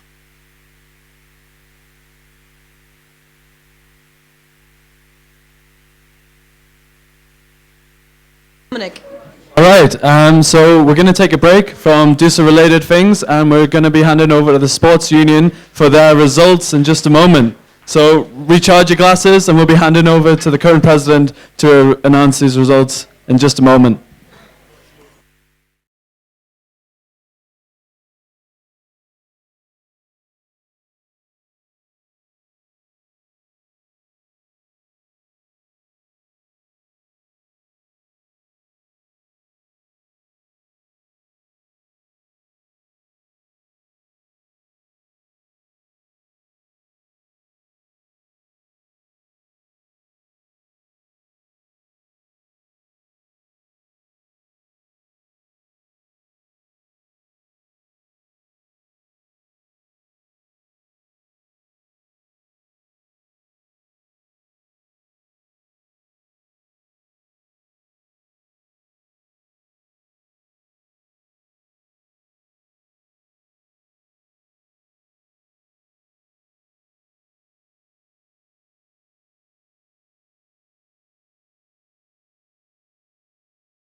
Yet to come to a final conclusion.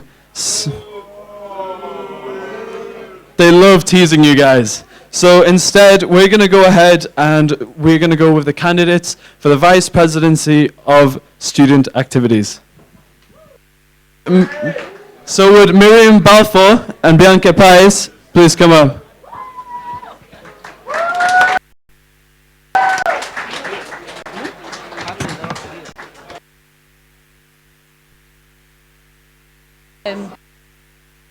Bianca, and we'll wait for them to sit down.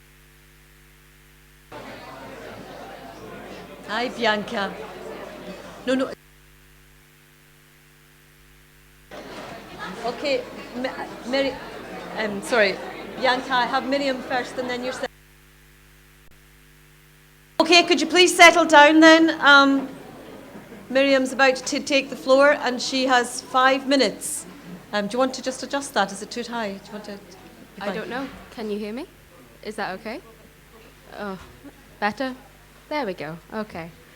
Hi, I'm Miriam. I'm currently a third-year geography student. I also do environmental science. And I imagine most of you know me mainly as the president of Swing Dance Society, or potentially from the SRC as I'm the society's rep. Also, this week you might have also seen me dancing like an idiot outside the union for 14 hours to raise money for RAG. It's probably a little surprising to see a third year running for a sabbatical exec position, but I have every faith in me being the best choice for this position. Running a society for a year has taught me so many things that I think I could bring to this role. It's taught me to be organised, how to lead, how to be more confident than I ever thought I could be. It's enhanced my ability to deal with conflict resolution, plan events, organise large groups of people, and now I feel like I can find solutions to any number of problems. And having watched Indra do this job for a year, I think these are all incredibly important things that I should contribute to the role. On the front of my policies, I feel that currently there's a lack of information on society support that DUSA and the VPSA can provide. As we have such long-standing committees with lots of people being on committees from second year to fourth year, as these people graduate, we lose lots of information that should be passed down along through the years. I want to increase the transparency for what DUSA can provide to societies to resolve this issue.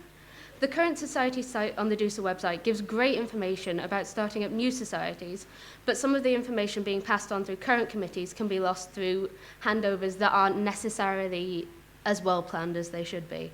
I'd like to collate the current information on handovers into one easily accessible document, and I feel that this could really aid the running of current societies. Within this, I'd like to make myself accessible as possible to provide as much support as I can to all of the societies. The second of my policies is really important to me, and it's about the creation of a platform for student collaboration. Not everyone in this union is after a society. We have lots of things that we want to do that societies just don't work for, and I feel like people who are looking for collaboration out with societies are being forgotten. To counter this, I'd like to create a space in which individuals can come forward and bring their ideas and find other like-minded individuals to achieve their goals. Some people just have activities that don't require a society, and I'm committed to helping these students make the most of their university experiences. My final policy covers society awards. The current society awards are wonderful. The award ceremony happens at the President's Dinner, and this year we have had a great nomination process, and there were more than 200 nominations this year. And that's really, really great, but I feel like not everyone has the manpower within their societies to achieve these awards, and I think it's really important that we recognise smaller achievements that societies make. A massive part of doing societies is having something to put on your CV, and I think it'd be lovely to have people be able to say, I was in this society, we did this, and for this we were recognised. And that's just something that I found really important. And it doesn't cost anything for your VPSA to say, well done, you did fantastically, but it can really build confidence and make people feel proud of themselves. Thank you very much, Miriam.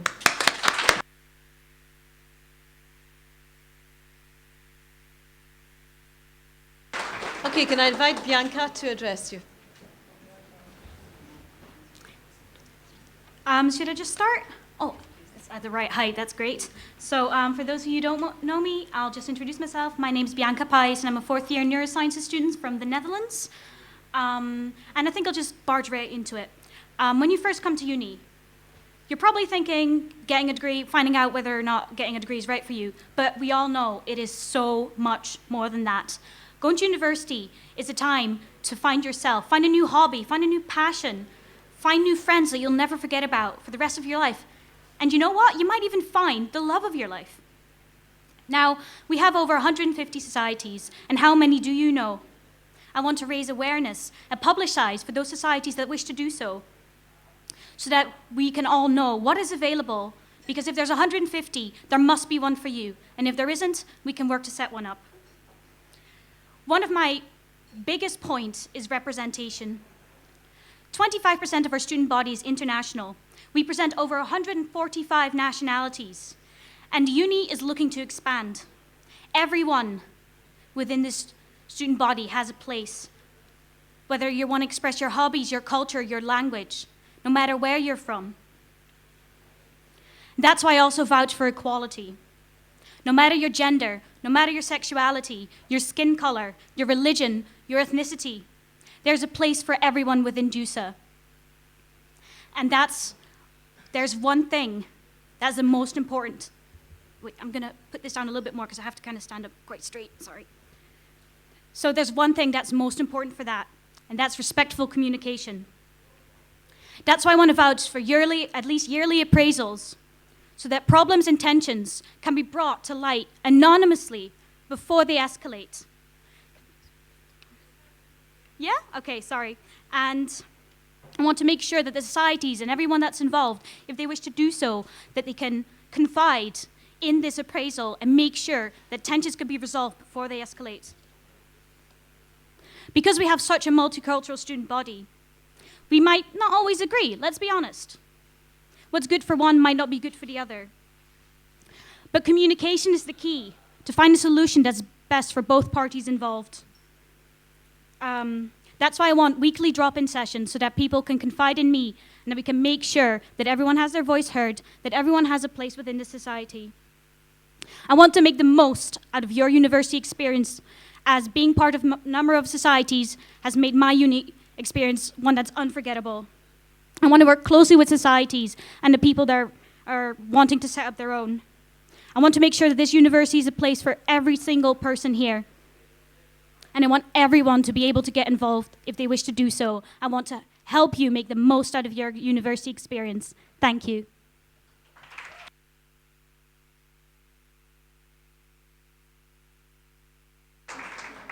Thank you to you both. I'll ask a couple of questions, if that's okay, and then we'll open it up to questions from the floor. Is that okay? So let me start by asking a pretty direct and straightforward question. Why should people vote for you? Miriam, would you like to start, please? Yeah, of course. Personally, I think that people should vote for me because I've had such a wealth of experience working within DUSA. I've been on the SRC, I've worked as secretary and then president within my society, and also having worked with Indra for a year, I have a very good idea of how the job is done and how the job is run and the amount of stress and toll it can take on you, but I think that I have the capabilities to deal with this, and I think that I could do the job really, really well. Okay, thank you. Bianca? I guess people should vote for me. One of the biggest things is I've been a part of a number of societies, and I've seen the struggles that comes of running a society, and I've seen the struggles and the tensions that come. Thank you, JB. I see the tensions that come up, and I'm very much a people person. I'm definitely a talker, and I'm someone that loves to be able to promote good communication, and I really think that's something I could bring to this role to make sure that we can all communicate with each other and to make sure that we can resolve problems before they become too big, and I think that's something that I'm really good at, and I think that's what people should vote for me. So 12 months from now, how would you know that you've been successful in the role if you were elected? Miriam? Well, personally, I think that I have very tangible pledges that I can see if I fulfill my job role. If there are more recognition for societies, if I have created a platform for student collaboration, and if there are people creating things that are out with societies, I will be incredibly happy with that. I think if I fulfill my pledges, then I will feel like a success, and continuation, all of the good work that Indra and Doug have done over the years. Yeah. One question to you, Bianca. Actually, I really agree with you, but on the other hand, what I really want to achieve is to make sure that the tensions that are between different societies and the tensions that are within societies, that these can be resolved, and that's something that I would want to focus on, and I think I'll be successful if we could just make DUSA a little bit happier and all the societies a little bit less stressed and a little bit more loving. My final question, and perhaps I can start with Bianca and go on to Miriam. You both talked about DUSA. DUSA is effective when it's an effective team. How would you contribute to making DUSA an effective team going forward? Yeah. Well, I'm definitely a people person. I'm someone that talks to a lot of people. I'm someone that I think I'm quite easy to communicate with, and I am definitely a team player in that aspect, so I don't foresee very many issues in that way. On the front of being part of a team, working as a committee for 2 years is really important, and I like to think that I've worked incredibly well as part of a team. I guess my society can probably vouch for me on that. Yay!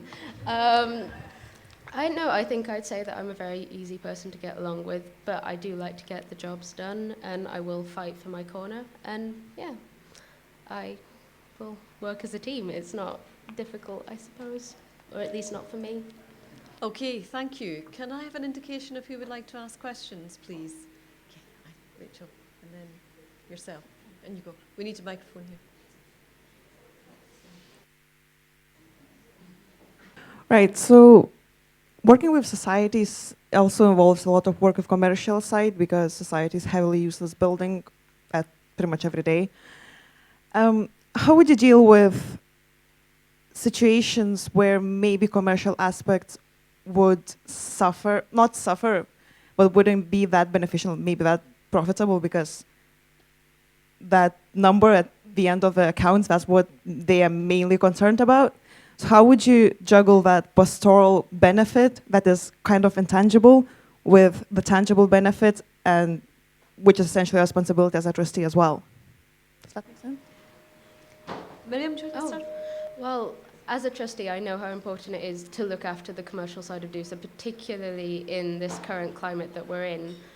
But I suppose you'd have to look at the costs and benefits of both sides and try and work with the commercial side as much as possible and explain that while this benefit is tangible for the student experience, that it's probably worth it. And if it's not, try and find a mutually beneficial,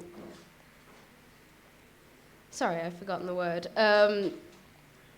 situation where both people are happy, even if it's not necessarily the original intent of what both people wanted. Yeah, I guess compromise does sometimes come into play, and I think the most important thing is to make sure that the people who do want, like for example, I do believe that the bars really benefit from all the societies here, you know, with the pub quizzes, bringing in a lot of money. So I really do think that the commercial side, yes, while it's very important, we often have to make sure that we have that social duty. So yes, sometimes you need to make a compromise, but it's important to work and find a compromise that works for both parties. Yes, we need a microphone here. Anyone else? Yes, I'll take you next. So an important aspect of running for one of these positions is to try and bring something new to the table and build on what the people in that position have done before you. So looking at each of your 3 policies, what is it that you're going to bring to this position that is new and isn't just part of the job description? Bianca, would you like to start? Yeah, I think I could bring something new because I find it very difficult to talk to myself about myself and be like, look, this is what I'm really good at. But I think something new that I would like to bring is a breath of fresh air and a style of communication that I think could be very beneficial. such as the appraisals, the drop-ins. Like, I think the appraisals, that's something that I want to bring in. I find it extremely important that these people in these societies have an anonymous platform to basically answer a couple of questions, and that we can ensure that whatever something goes wrong or something is, there's some tension, that this gets brought up anonymously, because often people feel quite intimidated to talk to someone directly. And this way, I think that's something that that's something that's most important to me, these appraisals, and I really do think that that's going to be something new that I bring to the table, that's going to benefit the societies and DUSA as a whole. Well, sorry, could I hear that question again? Yeah, so I was just wondering what it is that you're going to bring to the role that hasn't been done before, or that isn't just part of the job description. Okay. Well, like I said, with my 3 pledges, I think those are pretty much they're new things that I would be bringing to the job. The platform for student collaboration, I think that's something that we haven't really got. We have societies, but it's really hard for people to come forward with things and try and start something new out with their friends group. And also, if I was to create a new form of recognition for the society's awards, I suppose that would be something new that I'd bring to the role as well. Okay, thank you. The last question to you, sir. No other questions? Okay, can we just thank Miriam and Bianca then? Thank you very much for the presentation.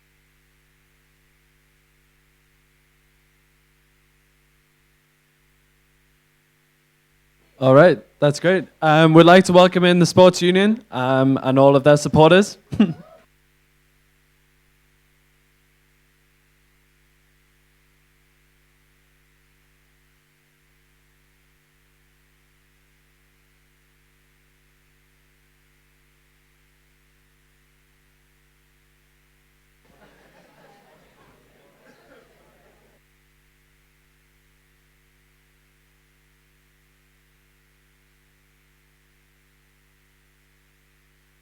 Down, please.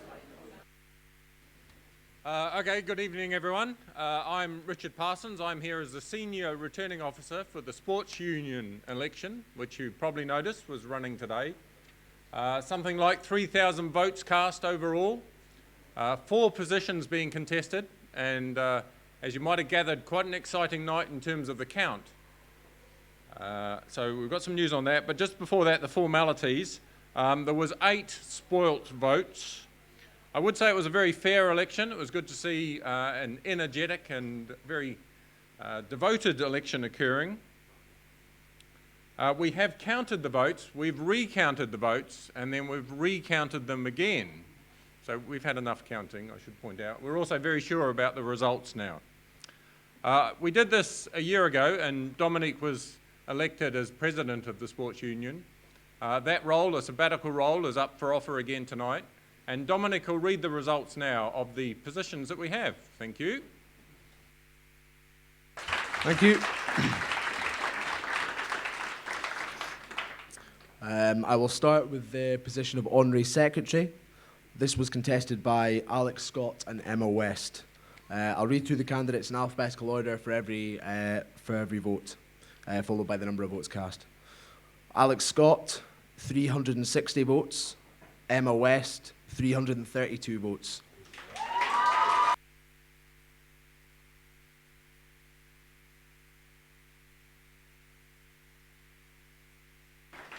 For the position of fundraising officer, this was being contested by Madeline Pitcathly and Jamie Shanks. Madeline Pitcathly, 328 votes. Jamie Shanks, 331 votes.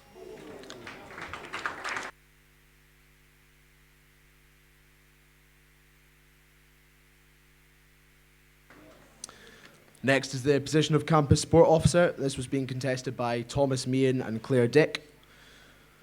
Thomas Meehan, 362 votes. Claire Dick, 322 votes.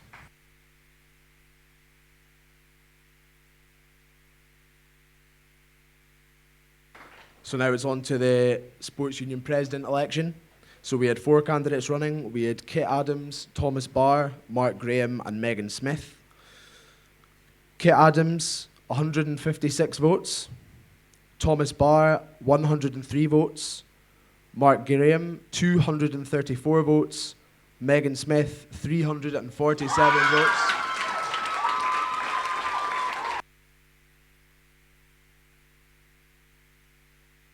Thank you very much.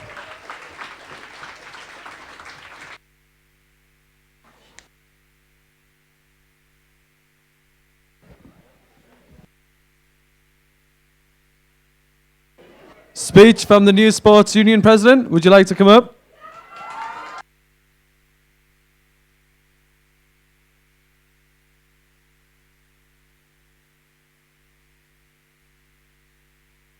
On our way.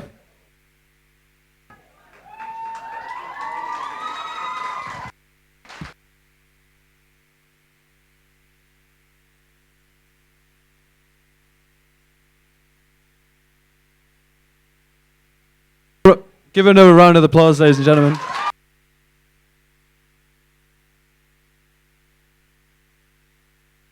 Hello.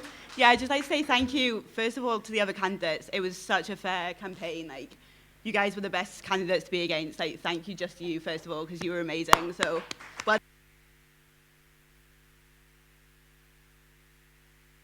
And then, second of all, thank you to all my gals at the back.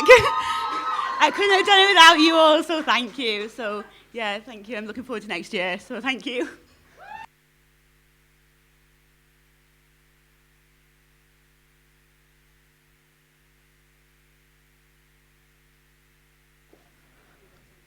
All right, we're going to move quickly on. This is for the candidates of Vice President of Representation.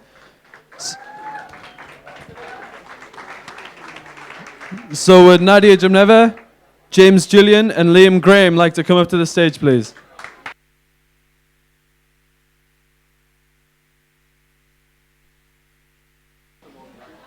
So the order I have is Nadia, James, and then Liam. Is that all right, Nadia? You okay?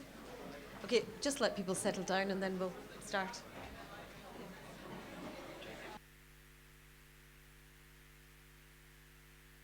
Okay, could we take our seats, please, for the next presentation? Could we... Just a bit noise over there. Do you think over at the door we could just keep the noise down a little bit? Please, thank you. Thank you very much. Right, Nadia, over to you. Well, hello everyone. I would like to introduce myself. My name is Nadia Drumeva and I'm a final year law student running for Vice President of Representation. At the moment, I'm a student support assistant for a second consecutive year at the halls, where I have been providing pastoral support and being a point of contact for students. Throughout this role, I have understood how to work for the good of the students in need. As the current Equality, Diversity and Welfare representative on the Student Representative Council, I have had the opportunity to expand my knowledge and ideas. The position has given me an insight of how to build upon the good work that the current VPR has done so far and establish a model of university representation that is even more convenient and easily accessible for students. I intend to do this by following three main policies. My first policy is dedicated to promoting and explaining the work of the Student Representative Council in a more approachable manner. To achieve that, I strive to introduce an easy-to-read and understand minutes from the SRC meetings, together with short videos available online and within the DUSA building with comments and subtitles. I want to make the videos available, as I said, so students can even look at them when they're in the DUSA building while waiting for their coffee. The current structure of the disciplinary committee works very well. It has been changed, and I'm very excited to contribute to it. I want students to know that it is very subjective for each individual case, and it also provides pastoral support, and I'm very happy to invest my experience in it. The only thing that I would further improve is I want to explain to students, to put the widely available information of what customer safety is there to do. And the disciplinary committee is there not to judge anyone, but it's there just to support the rights, to protect the rights of customers and staff. My second policy is to enhance the student representation structure of the university. The current system is working well for the members of the SRC and the school presidents, who are having regular engagement with the DUSA executive. I want to build a communication bridge for all other student representatives. My first step will be to create a forum for all class representatives and school co-presidents, so they can have the opportunity to express concerns, exchange ideas, and learn about important university matters, such as possible staff cuts. And this committee will meet regularly. The forum will be essential for the student-led One Dundee approach that will make communication among the student body easier. I would like to also expand the SRC engagement to be a full-year campaign so that the work of the members receives the necessary attention and recognition. And my final policy is to create a leadership academy, which will provide you with the insights to become a leader of tomorrow. This academy is intended to be a vehicle for the promotion of the already good work provided by the career services, and is there to help develop practical skills and improve the employability and personal development of students. I envision the academy to further popularize interactive classes on topics such as networking, running a successful LinkedIn profile, public speaking, negotiating, debating, and assessment center simulations. Skills which will be invaluable to you after you leave university. Effectively aiming towards building a career-oriented culture in students from early on in their stages of university career. I know that these things are already implemented within the university. However, they're not widely popularized and utilized to their full extent, such as the lunchtime workshops. I went to a LinkedIn workshop last week and there were very few students. I want this to change. I want the Leadership Academy to be a vehicle to popularize all the initiatives that will improve your skills and turn the students from the university into the leaders of tomorrow. I want to use the voice of DUSA in collaboration with the services of the university to bring a brighter future.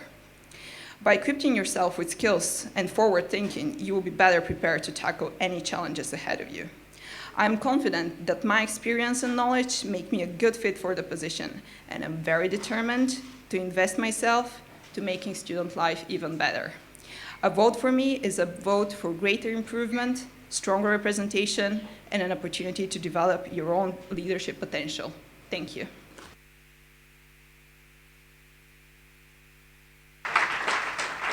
James, you have 5 minutes. So I just want to start by saying how amazing it's been to see all the candidates for the election this year, and particularly the VPR. It's only in its second year, and it's the most contested out of all of them, so I think it's a credit to the exec this year. My name's James. I'm currently finishing my degree in business management, and I'm from Newcastle originally. However, I've come to see Dundee as my new home. DUSA has been the main factor in that. It's been the place where I've met my family in Dundee, and this is made up of course mates, workmates, and all the amazing people I've met up here. It's for this reason I want to give back to DUSA and leave my mark. This is ultimately why I'm decided to run for your Vice President of Representation. I want to be a voice for all students, a voice for your opinions, your worries, your fears, and I want to take action onto this. I've already talked to students from different disciplines across different campuses. This has included class reps and school presidents, which has given me a great idea of the education side of things. However, I've also talked to SRC members and the CSLO, which is the Customer Safety Liaisons Officer, to give me a more well-rounded view of representation across the whole campus. By talking to all these individuals, it has better educated me and, in turn, my policies. I didn't want to just pick policies when I didn't know the facts. I feel like I have a great range of policies that stretch across the whole range of what the VPR does. I feel my hunger to gain more knowledge about this role shows my passion for this role. You can look at the school level, which is great and very important to do. However, like I've said, I have talked to SRC members and CSLO to see possible niches where students have been neglected. So a little bit about me and my experiences. So I do get a lot, I recognise your face from somewhere. That's because I've worked at DUSA for the last 3 years on the venue support team, which is the ones at the reception. This has given me so much experience of DUSA of the commercial side. I've also been a school ambassador and for the then School of Business and a student ambassador promoting this great university to potential students and their parents. And finally, this year, I took the executive role within one of the university's biggest societies, and the Business Society, which has given me insight of the representation structure of the new school. This piqued my interest to see the rest of the restructuring, which is what's led me to this stage today. As you'll be very aware, the university has gone through a massive restructuring this year, going from 15 colleges to 9 schools. With this restructuring has come a whole new representation system. This is where my first policy comes into play. With everything that's new, it's very unlikely it's going to be flawless straight away. I want to implement a system of constant review, possibly on a bi-weekly basis, where I would sit down with all school presidents and co-presidents from the social sciences and let them voice their concerns or issues on the new structure. This will be an independent forum to focus solely on the restructuring. I believe this will help nip any issues in the budget straight away, rather than waiting a month or more to fix any issues. Over the years, the issue of representation for Kirkcaldy and Nine Wells campuses has always been brought up. However, from talking to nursing students, I feel that this is a massive amount of work that could still be done here. I found out that the canteen area in Kirkcaldy has been revamped, and DUSA have a massive part to play in that, which is a great and positive step, although I don't feel like this solves the issue of nurses feeling they are isolated from DUSA. This leads to my second policy. I want to increase representation at these other campuses. The way I initially wanted to do this was to implement a hive, which we have in this campus, in their campuses. However, I know without finding if there's a market for this and the financial implications, it may not be feasible. My alternative is to have a timetable that would allow each exec member to spend 1 day a month in each of these campuses. This would mean that once a week, each campus would have one exec member there, which would be publicised to the students in these campuses and allow them to voice their concerns to someone on the exec straight away. And finally, for those who aren't aware, one major part of the VPR role is the disciplinary side. I want to standardise the system and make it more efficient to help students and customer safety in the process. One way I want to do this is by holding disciplinary panels every 2 weeks so that students aren't waiting for disciplinary or for up to a month for the case to be trialled. And while they're waiting for this to be trialled, they were banned from the union. And I don't feel this is right. I feel like you're a student, you should be your student's union. Another benefit of this will help Customer Safety Department in DUSA, as they won't have massive lists of names to remember who are banned, and this will make the union a safer place. I know my policies are an area that need to be addressed, and I know I'm the right candidate for the job. Next week on My Dundee, please make sure you vote for James for VPR. Thanks.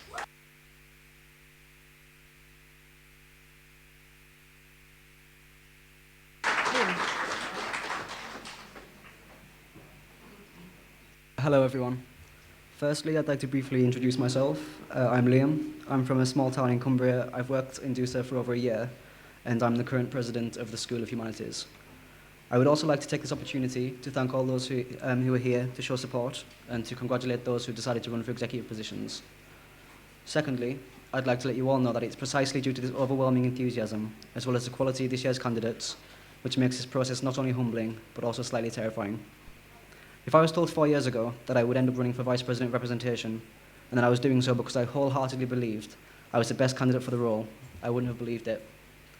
But if my experiences over the past 4 years have taught me anything, it is that taking the first tentative steps into student representation can not only show you the value of a solid representative structure, it can instill within you the belief that you are worth representing.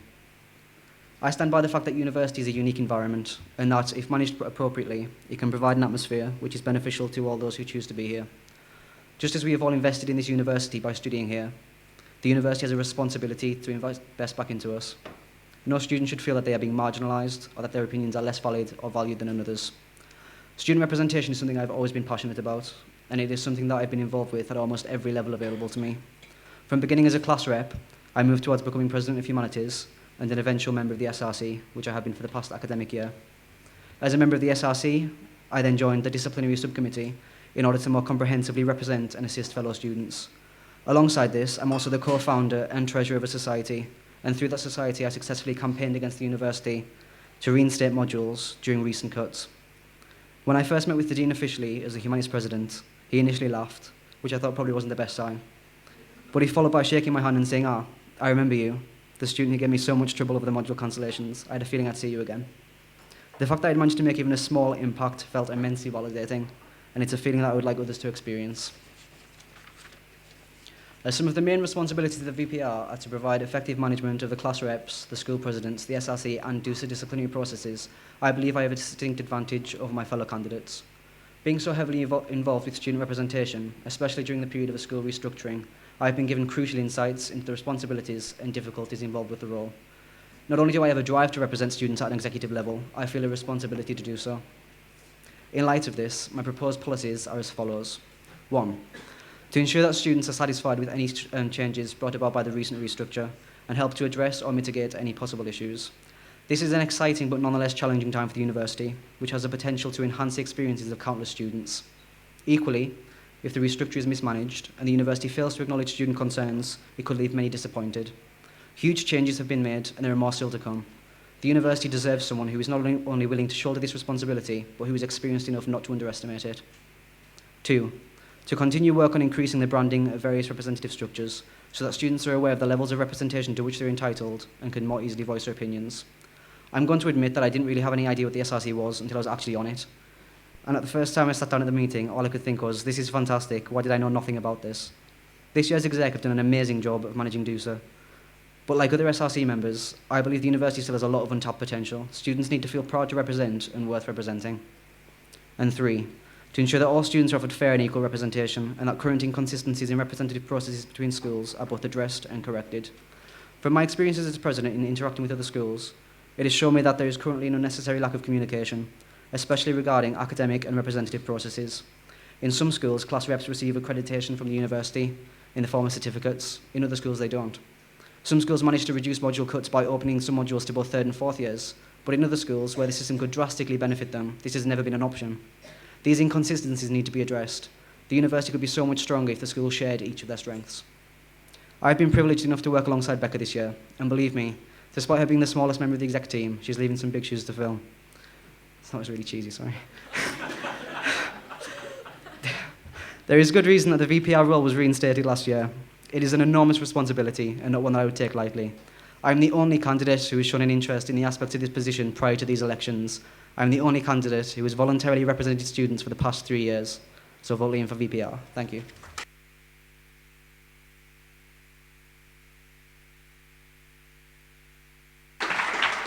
Okay, thank you to all 3 candidates for their presentations. Perhaps if I could start the questions. If you were successful in being elected, what would your first priority in the first month be and why? Start. Yes, of course. My first priority would be to organize that additional forum that I said about student representatives and co-presidents, because with the current restructuring next September, this is the first step that needs to be taken care of, just to expand the representation to a maximum. Why would that be the priority? Well, this is the first step, just to build the grounds so I can furthermore expand in order to create the Leadership Academy or just promote the career services. I would need as much, a better organized system of student representation would only be a benefit. That's why first I'm building on the structure. Thank you, James. Yeah, so I would think it'd be my first policy. I think it's massively important as the Vice President representation. It's about representation. So I'd be looking into how I'd first implement that. So that would be making sure that I can set up this forum with the school presidents and the co-presidents to have this bi-weekly meetings with them. As, like I said, it's going to be a new structure, and this is going to be what's most important to make sure that's completely solid before we move on. Liam? Well, over summer, I'd make sure that the representative structures were being improved, so in the first month of Freshers Week, they could be implemented. My policy on branding and improving the SRC is one that I think is very important, especially considering the restructuring of the schools.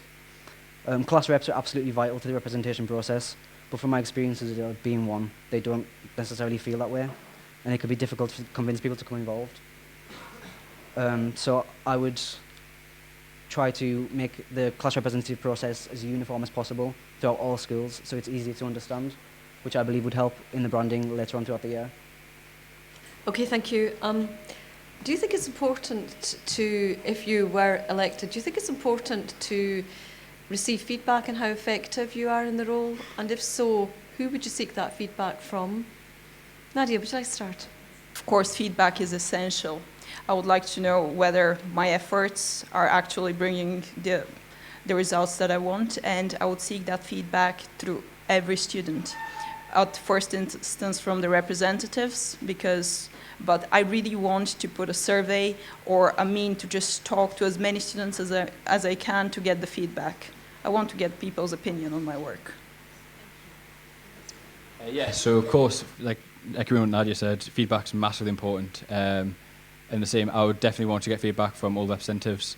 However, I would also look at the wider sense of the role is also to do with disciplinary, so I'd also want to get feedback from the customer safety department, which I'd be playing a vital role with. On top of them, of course, I'd want to have feedback from school presidents, class reps, and to be fair, the rest of my exec team, I would like to see that they think I'm doing a good job in the role. Okay, can I open up for questions then? The gentleman there in the black. Oh, sorry, is there someone? Sorry, I apologise, Liam. Yeah. I apologise, sorry. Okay. No, it's fine. I was fine with it, guys, to be fair, but thanks. Thank you. Yeah, I think feedback's vital. From my experiences as being president, I encourage people to tell me when I'm wrong and when I need to be corrected, just as often as when they believe I'm doing something correct and I'm representing them well. It's vital to get information from the students that you're going to represent, from class rep level to students who aren't necessarily in a representative role, but nevertheless deserve to be represented.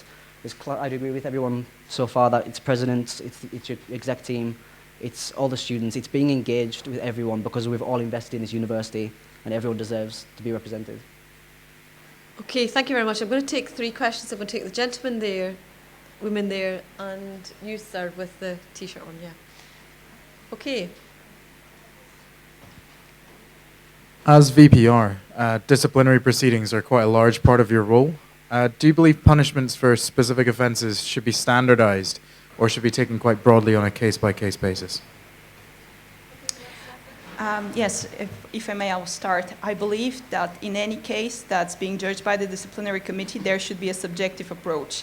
I have sat on the disciplinary panel, and I've also done a shadow shift, and I know that there is a lot of things to be taken into consideration in each individual case. So I believe that the subjective approach that's been taken by the disciplinary committee currently is the right one.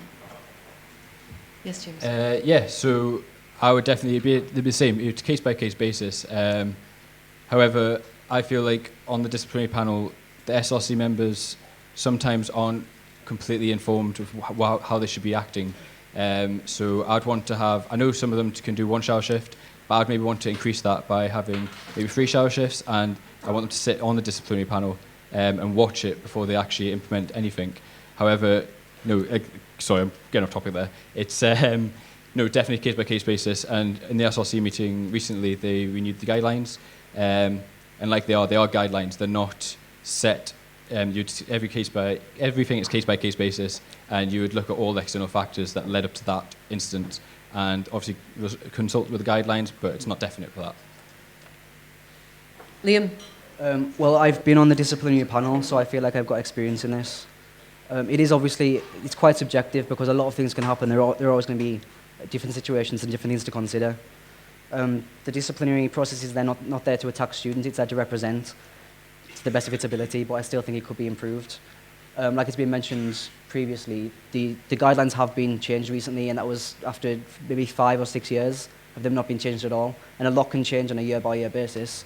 I mean, we're a university, every single year, a whole year leaves and a whole new year begins. Every 4 years, it's an entirely different student populace.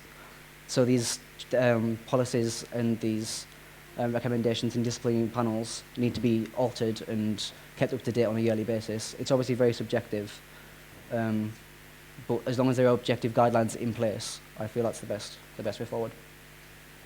Okay, your question? Yeah, this isn't a general question, this is actually specific to Nadia. I was just interested in hearing more about how you'd bring this leadership academy to fruition. Like, as it is. I have talked with the career services, and the Leadership Academy is just intended as a vehicle just to promote. The point of this is, yes, the branding, whether it's going to be called Leadership Academy or something else, is yet to be worked on, but it's a vehicle to promote. I believe that if I get the position of VPR, I want to use the voice of DUSA to promote the already good services. And by organizing it as a Leadership Academy or calling it something else, it's not as important. The branding's not important. The purpose of something like the Leadership Academy is what I want to bring about. Any further? Okay, we'll take your question next. What would you do to increase the participation of females, ethnic minorities, and the LGBT community, as well as disabled students in student politics? Obviously, it's vital for everyone, regardless of who they are or where they come from, to feel like they're adequately represented. And in minority groups, they might need slightly more representation to feel that, because you need, for a small group, it's easy for the majority to win over. It's obviously vital for like LGBT and women and other sort of groups to get involved in representation. I don't think it's really necessary to single people out. For a representative role, we're all equally students here. We've all equally decided to study here. We're all as equally invested. I don't think it's a case of singling someone out because of them being a minority or them being LGBT and saying, oh, I'm going to represent you, forget these people. It's about representing everyone and everyone knowing they've got the same level of representation. James? Yeah, so I would partly agree. I don't think you should be singling out minorities to try and increase the representation. I think it should be more increasing your representation across the whole board. So I'd want to work with the VPCC, and that would be to make more campaigns to increase the inclusion of every student, and hopefully that would actually increase the minorities as well. Nadia? As far as attracting more representatives from whether from the minorities or not, as a current equality, diversity and welfare representative, and as the person who has been working with a lot of students, all I'm going to say is, to an extent, actually agree with my two opponents, because if you want to get more people involved, we just need to encourage people to get involved, not single out anyone in particular. Just represent that the fact that being a student representative is a really good thing, and attract everyone who wants to do it, everyone who's willing to do it, and is excited about it. It's passionate. It's passionate to represent students. So. Very much, Nadia. Rebecca, you've got the last question. So, as the first vice president sabbatical this year, just want to say congratulations to you guys for running.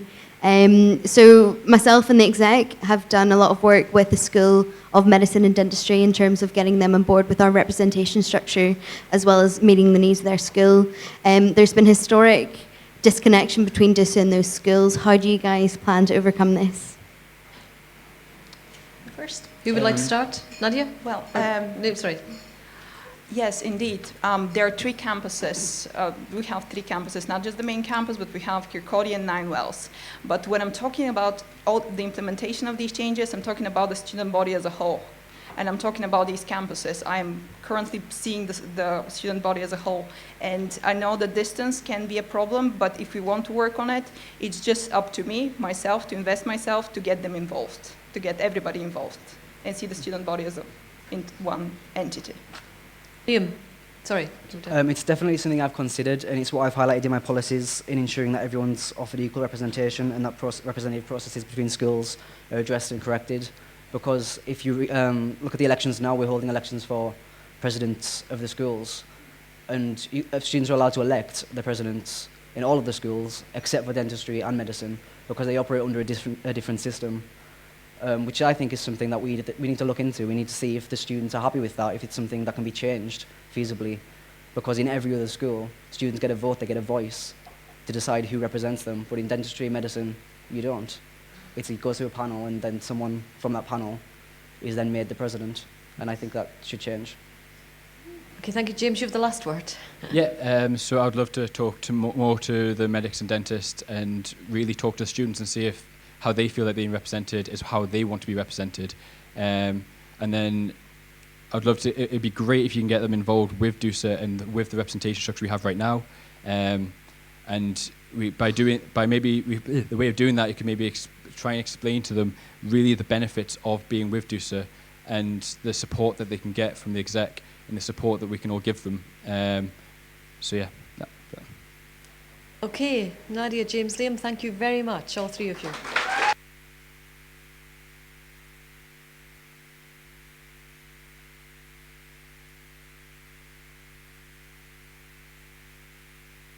All right. So, without wasting too much time, we're going to go on to the next one. The only uncontested SAB exec position, and probably the best position, in my opinion. So, Andrew Stewart, would you like to come up for candidacy of Vice President of Communications and Campaigns?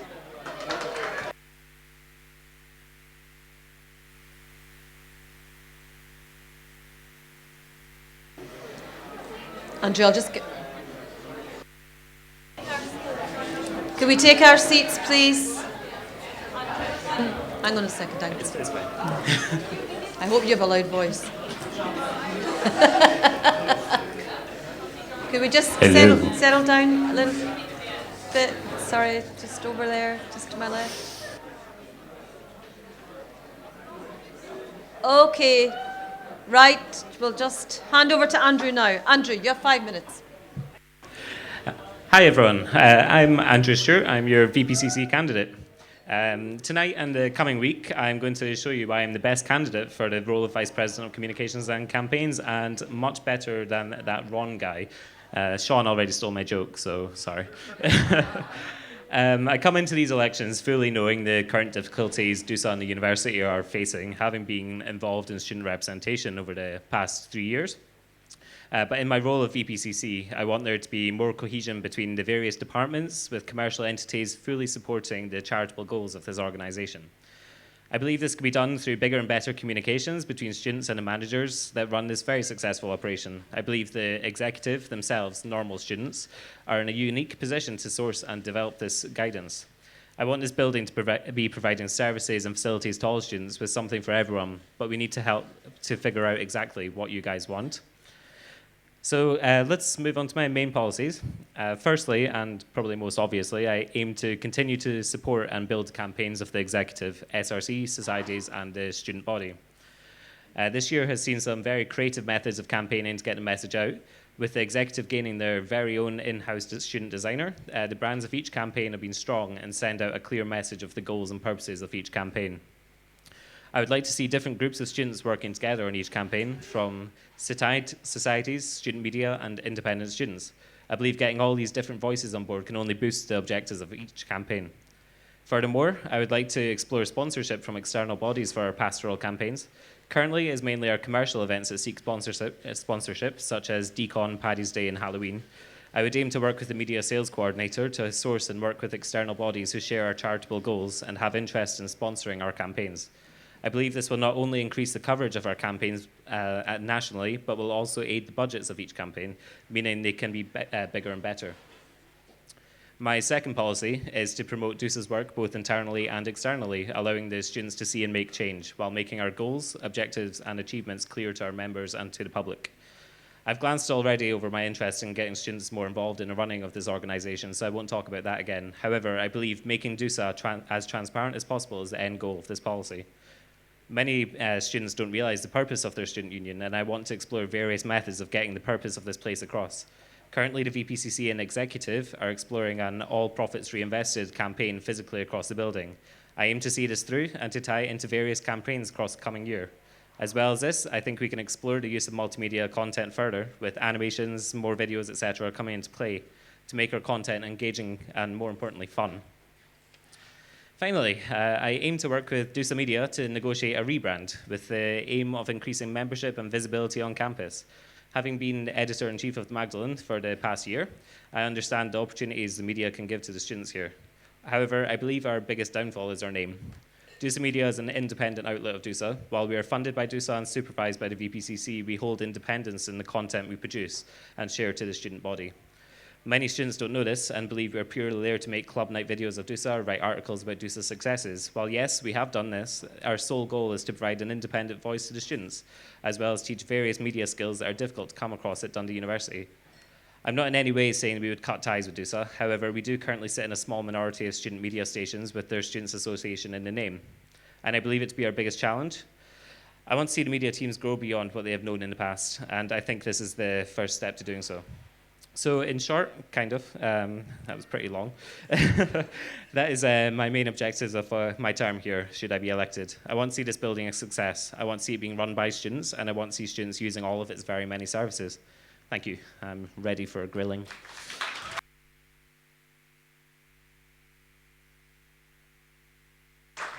Thank you very much, Andrew. So, at the DUSA board meetings recently, we've had long discussions about how we can promote the services and facilities here to students and encourage students to use the services and facilities. What advice would you give to the board about what we should and could be doing? I think the first step is really engaging with with the students through engaging content. We've done a great job this year, as I said, with the sort of graphic design of all the campaigns. We have a very big physical presence on campus through the physical posters, videos that go on the line, videos on the screens.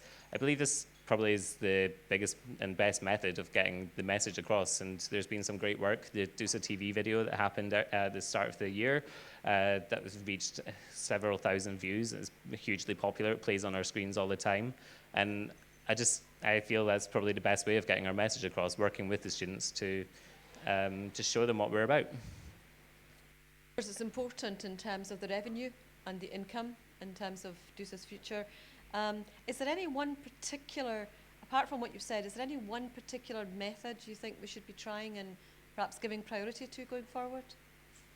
It's actually something that the building's currently doing already with the redevelopment, the physical redevelopment of the design of the building with all profits reinvested.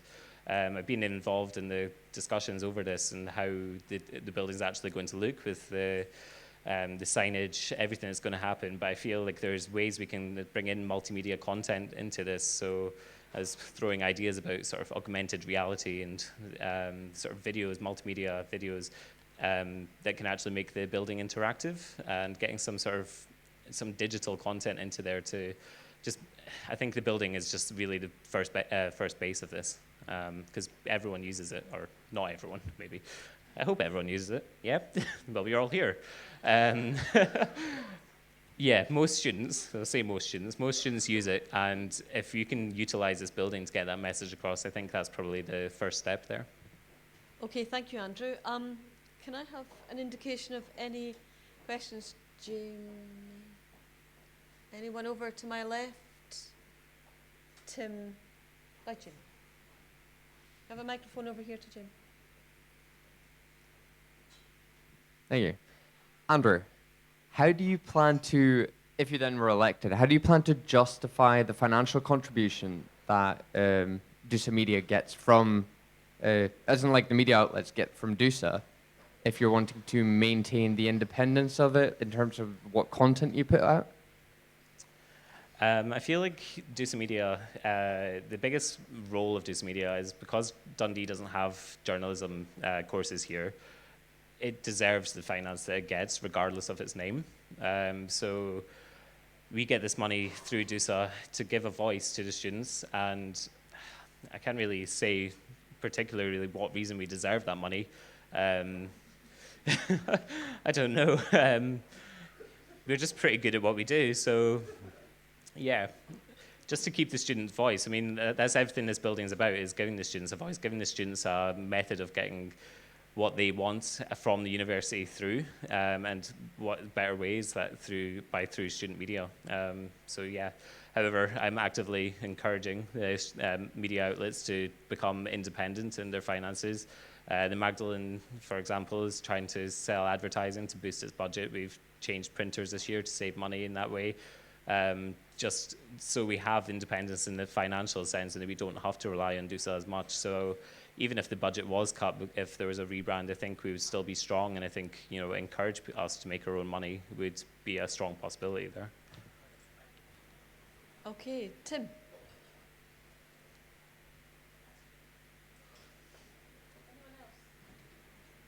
Hi, Andrew. Hi, Tim. Hi.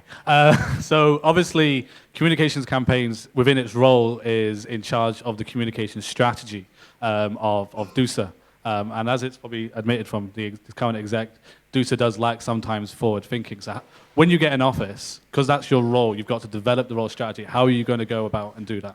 And get all stakeholders within DUSA, so the HODs, the marketing department, and also the pastoral element of DUSA together to put together one strategy of one DUSA? I think that's a very difficult task. Firstly, probably meet with them all. I'm an avid organizer, so make a huge to-do list of everything that everyone requires through the communications. Just regular contact with each department. I don't know, I feel like the executive needs to be more involved in certain decisions within the commercial, for example, and I feel if there is that communication there, then you're only going to build on that communication strategy you're talking about. So yeah, regular communication, regular meetings, initially meeting them all and just finding out what they want from the executive and what they want us to be conveying outwards, because everyone wants different things. The bars department, for example, want the students to come here to use their services. Well, I suppose that's the end goal of every department. Yeah, just constant communication, really. Dominic. So the role will be changing because VPSW is now becoming SAB. I shared my office with the VPSW and worked on campaigns together hand in hand. What do you foresee what you will be doing and how do you see the VPCC changing in the next year? Well, I know you're very busy, for example, right now. So what I'd like to see from that is, because you're taking a lot of the pressure off by helping the non-SAB VPSW, you'll be able to help all the sabbaticals a lot more with their campaigns, because everyone runs campaigns in the SRC, the societies, they're all running separate campaigns. So you're able now to give each exec member, each sabbatical, non-SAB, the same amount of time, the same amount of commitment, whereas before you were very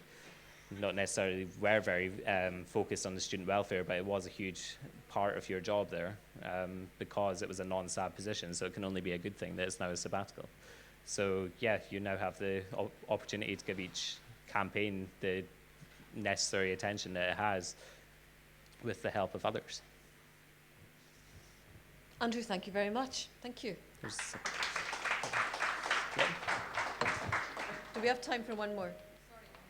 I didn't see that. I apologise. I thought you were getting off there. This is a really horrible question, and I should have just avoided that. That's right. Sorry, I apologise. Part of the role in VPCC is being kind of the head of media. Having been in media management, will you be able to cope in a higher position? Are you able to delegate responsibilities such as controlling the content of editors' sections for themselves? And did you do this year? Okay, so as a current media manager, you're talking about my time at the moment, right? Yeah, sorry. Yeah, so this year, taking on the Magdalene, I'm very wary of the fact that everyone involved in the student media are volunteers and everyone's struggling with time. I took on the role of editor-in-chief knowing it was a huge task. I knew that from the start, and not necessarily everyone did know that from the start.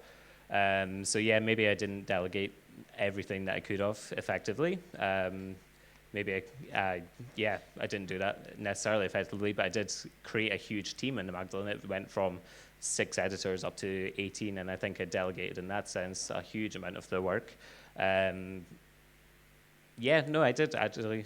I reckon I did that very effectively in that case. The amount of work in the top level reduced hugely, so there wasn't actually that much to delegate at that point. Yeah. This time, Andrew. Thank you very much. Thank you.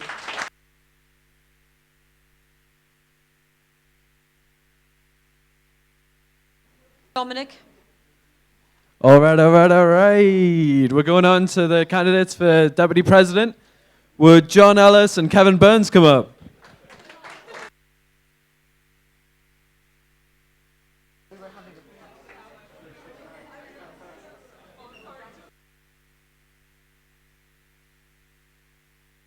John first, then Kevin. Is that right, John? Yeah.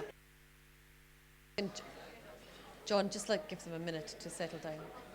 Yeah, sorry, just want to check it. Yeah, oh, you're checking it. ISC, sorry, between us. Okay, and someone has their mobile phone on. Yep, somebody's mobile phone's ringing. So we'll deal with that before we start. I hope it's not mine. Oh, is it the bar? Ah, okay. You can tell I don't go to student bars very often. Yeah. Right, I think we can just start. So, John, over to yourself, 5 minutes. Okay, so hello, my name is John Ellis, and I'm campaigning to hopefully be elected as your new Deputy President.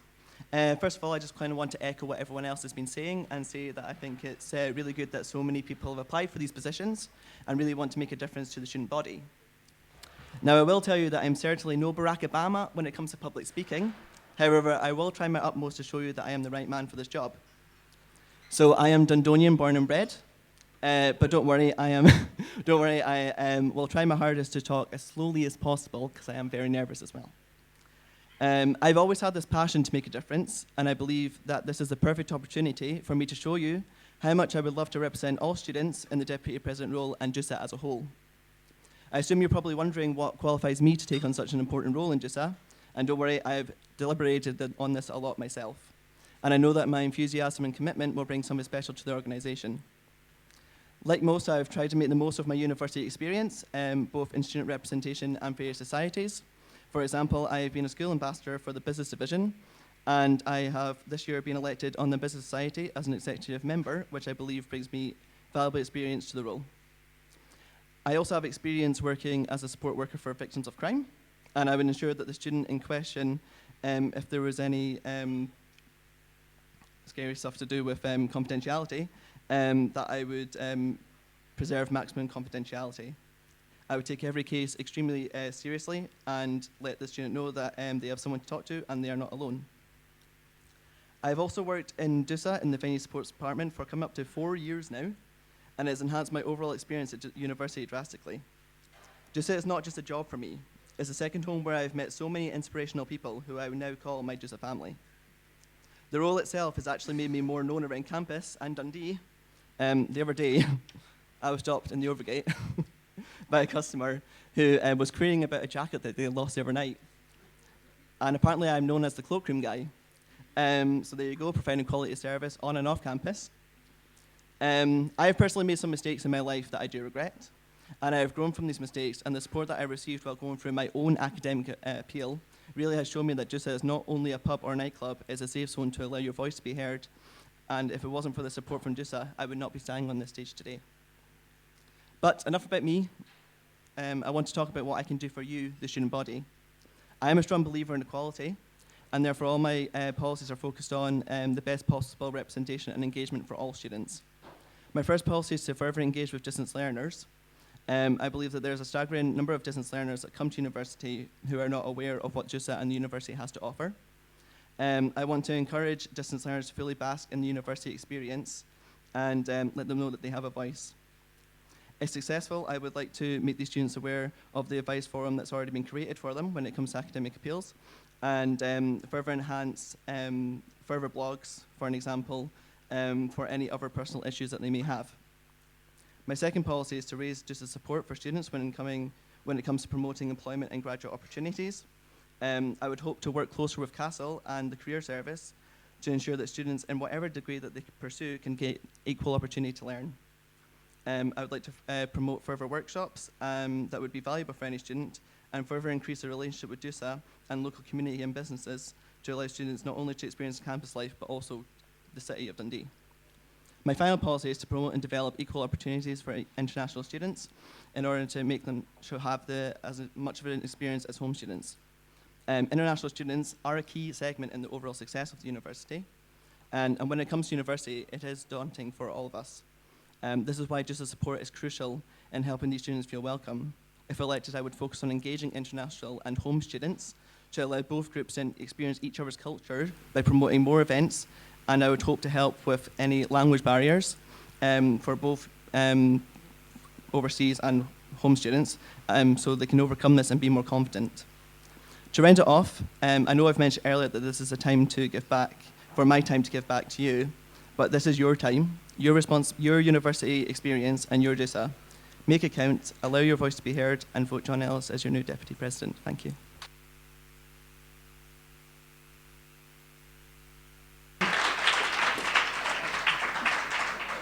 Kevin. I've turned up to Hustings this year. But I am afraid that my voice hasn't, so bear with me, we will get through it together. I'll introduce myself. I'm Kevin Burns. I'm a law student. I'm from sunny County Down. I'm your current independent member of court, so I represent 16,000 students and their interests at the highest governing body of the university. And I'm running to become your deputy president. DUSA is not just a big pub. It's a hub, a voice, a cornerstone of student life. It's an institution that I am fiercely proud to have been a member of. Over the years of my membership, I've watched as DUSA has grown and evolved. The criticisms that it faced in my first year, that it was underrepresented, that the events that it put on weren't as representative as they could be and didn't appeal to as many people as they could do, were roundly and decisively addressed by the executive my second year. Things got better. DUSA returned to popularity and was massively successful. You could feel a sea change of public opinion on campus. Faces that I hadn't seen before became regulars. Former cynics became big-time believers. The union was buzzing, full of hustle and bustle and a hugely diverse crowd. The big change that made this all possible was a change in leadership, but not just a change in leadership. It was a change in the values of leadership. DUSA became progressive. DUSA began catering to everybody. Yes, there were still the massive events, your events in Mono and Air and thing that appealed to so many people, but there were also smaller events that were a bit more niche, that appealed to international student communities, that appealed to LGBT communities, that appealed to a whole variety of societies. And the risk that DUSA took to put these guys at the front paid off. DUSA's returned a budget surplus for the first time in ages, I was informed, and the big risks that it took paid off. The challenges that we now face are different. It's not about the leadership of the executive, it's about circumstances. The last executive were brilliant. The differences are all a matter of circumstance. We face the threat of budgetary cuts from the financial adversities of the university. We face new challenges in how we're going to represent a new generation of students effectively. And we face the challenge of how to keep up with the changing demands of our nightlife and what students want. The progressive changes of the past are just that. They're of the past. We cannot rest on our laurels. We have to keep innovating. This is what my vision of effective, progressive, principled leadership seeks to bring about. 3 core proposals. First, I'll do my utmost to ensure that DUSA's funding is not cut in response to the financial difficulties of the university. DUSA's continuing success is key to the success of the university as a whole. This is where my experience as the independent member of court comes in. I have spent my entire time, and Bernadette can vouch for me here, arguing that whenever we cut student experience, whenever we cut modules, whenever we cut our academic staff, we create a vicious cycle. Students get angry. Whenever they get angry, they vote us down on the NSS. Whenever we vote us down on the NSS, we get less applications, particularly applications from overseas. It's what we really, really need. That's where we get our money. And it's a vicious cycle. Secondly, to continue building on DUSA's reputation as the foremost progressive university in Scotland, I will put progressive values back into DUSA's leadership. When we embrace diversity, and when we reach out to others, especially hard to reach or underrepresented people, we thrive. We've seen that in the past. As Deputy President, I will take my progressive mandate to the work. I will reach back out to the groups that we reached in the past. I will put diversity at the heart of DUSA's agenda. Whether it's fighting in your corner in an academic hearing, or whether it's responding to demands of the student body or the SRC, I will put my progressive values to work, and I will try to do the best that I can by you within the restraints of the role. And thirdly, and probably most importantly, I want to harness the talent of Dundee students to create bold, unique, and popular events with their own distinct character. Dundee as a venue should be at the forefront of the insurgent Dundee scene. DUSA as a venue should be at the forefront of the Dundee scene. DUSA is doing a great job in difficult circumstances. And I'm not saying that this is the case, but when venues attempt to appeal to the widest number of people by appealing to the lowest common denominator, which we've stayed away from so far, they end up appealing to no one in particular. But we have to be aggressive. We've got to really, really chase this. We need to be the leaders of Dundee's nightlife. We need to assert our own unique identity to its fullest possible effect. We need to use our own homegrown talent to put DUSA back at the top of the bill. If you buy into this, if you think that this is possible, that we can change this, I urge you to vote Kevin Burns for your Deputy President.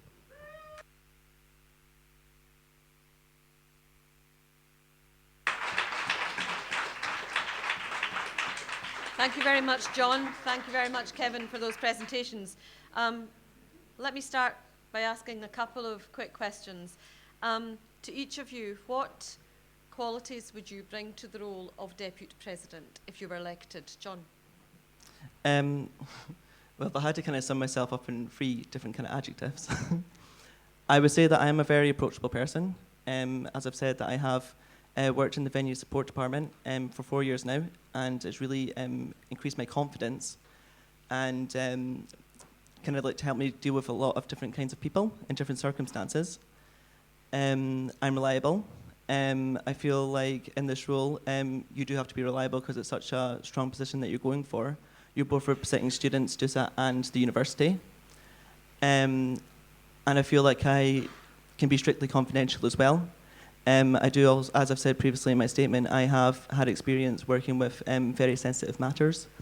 And I feel like you do need to be confidential in this job role to be able to represent students to the best of your ability, which overall represents DUSA and the university. Thank you, Kevin. Thank you. Well, I'm hardworking in general. I've got a fairly good work ethic. I've been working in bars and restaurants, not in a dissimilar circumstance like this, since I was about 14 years old. Probably off the books, probably illegal, don't tell anybody. But that did put a proper work ethic into me from a fairly young age, and I've carried that, whether it's been in academics, or whether it's been in the SRC, or whether it's now been in the university court. I get the reading done. I think about things before I propose them. And I just get to the nitty-gritty details and try to work through it. Secondly, I think I've got a good ability at oversight, if that makes sense. I get a good overview of things. I can generally capture broadly what we need to do. And I can think about things holistically, which is something that when you're leading a big organization like DUSA, whenever you're sitting on the university court, you need to keep that vision in the front of your mind all the time. Because if you get bogged down in specifics and you make the specific the all-encompassing factor that you have to consider, you get decisions wrong and you don't think about the wider consequences of your decisions. Yeah. Okay, thank you very much.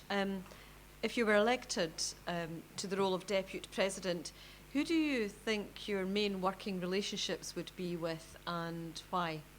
John? Well, I can kind of say why I first of all went for the Deputy President position in the first place. The reason that the Deputy President role attracted me was that I did, after kind of doing my own research, which I'm sure is correct me if I'm wrong, is that working as Deputy President you get to work very closely with important members of the university. But then again, at the same time, like the other exec members, you get to work closely with them. I believe you'll probably be working quite closely, as I said, with big members of the university. Yeah, sorry, that's all I've got for that. Thank you, Kevin. Well, obviously the president's obviously a very important role, and whenever you're deputy, it's really, really crucial to pose a united front in some circumstances whenever you go into negotiations with the university over funding. Exactly. Whenever you're projecting to external bodies, you need to be seen as strong, seen as united. You need to have worked out any differences that you've had before you get to the negotiation table. I feel I'm quite good at that. I don't usually let it be known that I want to undercut people that I'm working with. And also the vice president of student welfare. That's going to be a crucial position because there was a handover. I think the VPSW is now taking over housing. The roles of both deputy president and VPSW have just become very, very similar. In lots of ways, they represent you in housing. I represent you, or I would represent you at the academic hearings. So yeah, I think that those would be the two core people. But also just generally the members of the SRC and the student body in general, it's important to keep your ear to the ground, to get what people want, to gauge public opinion correctly, and to be able to put that into effect in your leadership. Okay, thank you. Can I invite questions from the floor at this point? I have Leah, Tim, and I have you. Would you like to start? So you have mentioned that DUSA is a big part of nightlife, but I think a lot of people when they come here are very nervous and very shy. So apart from the nightlife, how do you think you could include, as the president, approach the first years? Because I think that first year is so crucial for finding your footing at uni and finding who you want to be. So how do you think you could address that? Yeah. If you're meaning just first years in general when they come to university, yeah? Well, as I've said in my policies, I'm wanting to represent all students. So that would involve, obviously, the home students, especially focusing on students from overseas who, when they first come here, suffer from a culture shock. How I would like to do that would be by kind of engaging all the students together, just so that it doesn't feel like they're segregated from one another. My whole idea of the reason that I went for the deputy president position in the first place was to have the support and role to be able to get all students together, because in my personal opinion, with all the friends that I've made that are from overseas, it's really been the cherry on top to my university experience. So I really would just want to make sure that my door was always open for them. I was pretty much available 24/7, and that I would just want to make sure that they are safe and have a voice. Kevin. Yeah, I can remember being a first year like it was yesterday, believe it or not. I'd never been in Scotland before. I was terrified by your accents, and I still am. I swear to God, you can't understand me. It was even a bit more baffling for me when I came up to a real-life Dundonian for the first time. The thing, what DUSA's position for first years, or what it should be, is to bring them into the fold as quickly as possible and to make them feel that they're at home and to make them feel that they're valued members. They're not outsiders. They are us now. They're part of the big, I'm not going to say family because that's cheesy, but they're part of us. They're one of us. They're as valued as everybody else. They don't have anything to prove. They just have to be here and develop and be themselves, and that's that. I get that's a big culture change. It was a massive culture change for me, and you wouldn't think that because Northern Ireland and Scotland are basically the same thing. But it really, really was. It was difficult being away from family. It was difficult being away from the friends that you've been surrounded at. And it was difficult, dealing with loads of other people who were also first year, some of them who are trying to reinvent themselves at the same time that you're trying to figure out what's going on in the world. So I think really what DUSA has to do is to extend support to make sure that if they're feeling down, that there's counselling available for them. But even before that, just to make sure that we're a place where they're welcome, where they can make friends, where they can get involved, where they can get the volunteering or representative roles that they've always wanted to be. A lot of people come to university wanting to do that. And yeah, that's really it. Bringing them into the fold is what I would say. Leah? Hi. So one of the main working relationships that I've had as deputy president is with the student advocate at DUSA, Laura. So with the idea that the student advocate deals with the actual students and the deputy president is that strategic link between DUSA and the university to kind of gather the data and the issues that the students are facing to strategically lobby the university. I was wondering if you have any ideas on how to better lobby the university or issues that you've noticed that you'd like to take forward. I'll take this one first. As a law student, I've got, I've been partly, I know, I'm sorry, I had to drop it. I've been partly trained in the whole advocacy thing. But I've had the opportunity to see how legal teams work when they're advocating for you in court. And the key thing, when you're working with somebody else, one of you deals directly with the student, the other deals with the higher up bodies, is to make sure that your message is absolutely the same. There cannot be any distinction between what you're saying to them and what they're saying to the students. You really, really have to make sure that you lock the door, you get your message straight, and then you go out to work. It's all about a united front again, I suppose. Have I noticed any particular roles to do with the student advocate? I can't really say that I have. I haven't. I honestly haven't come into contact with it that much, I'm afraid.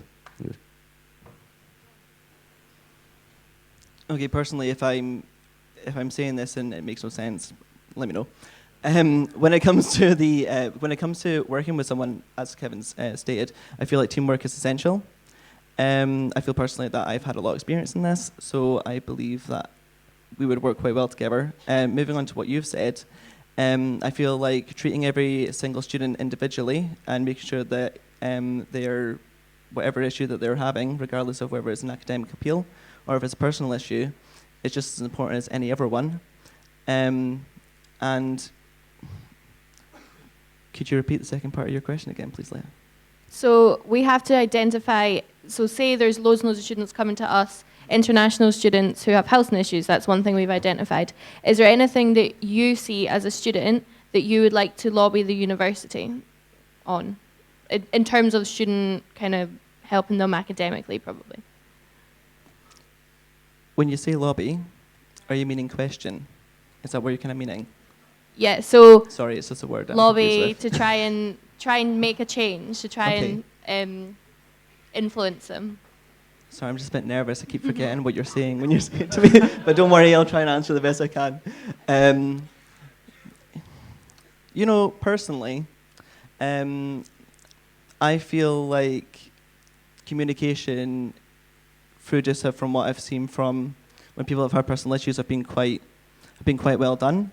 If I was going to say something about further awareness, I have actually been in contact with certain distance learners, which is one of my big policies as well.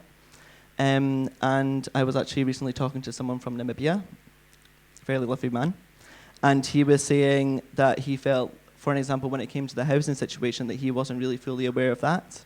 I do know that this is not a role that the Deputy President has fully now themselves, but I know that they will be working quite closely with the student welfare. So, you know, I feel probably just further awareness, and then again, when it comes specifically to my policy, it would just be for further awareness for all information regarding distance learners. Thank you very much. Tim?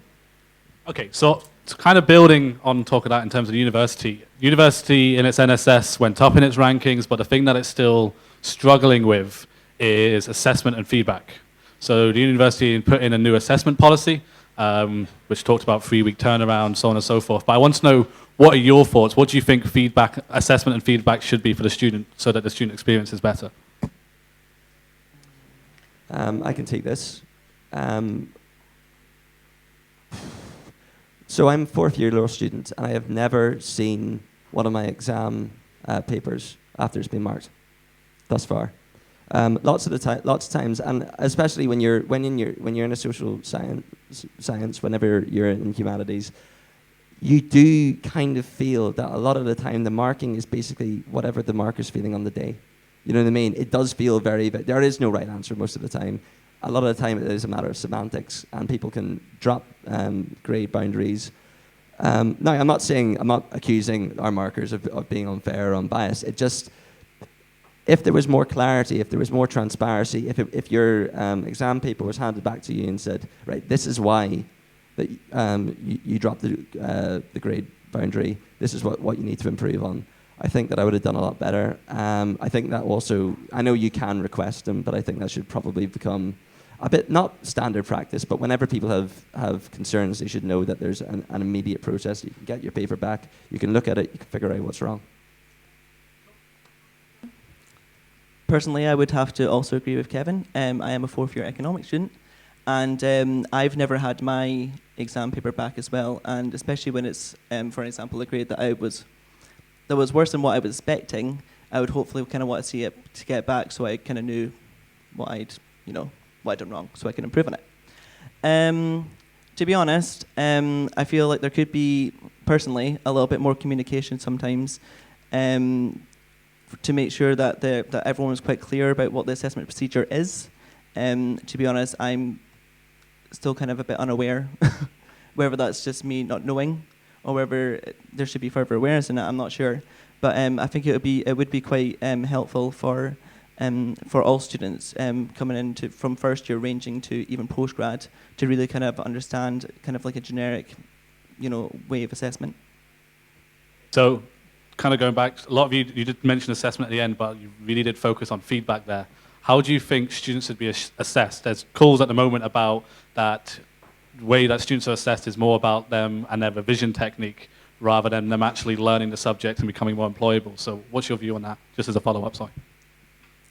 Yeah, if it kind of relates to, if you kind of put it in that way, I guess for an example, every student's different and every student kind of puts in information into their head differently. For an example, I'm a private example of kind of being quite good at exams. I feel it's quite hard to really kind of like, depict someone's degree at the end, I suppose, based on exam techniques when, for an example, it might just not be for them, but their coursework, for example, for the whole time has been absolutely brilliant.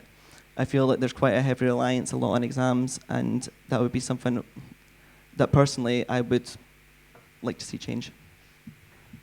Kevin, on you go. As the son of a primary school teacher, I've been thinking, like, basically this has been an issue that's been in discourse in my house, but also discourse in Northern Ireland. We got rid of 11+, we got rid of academic means testing and stuff like that.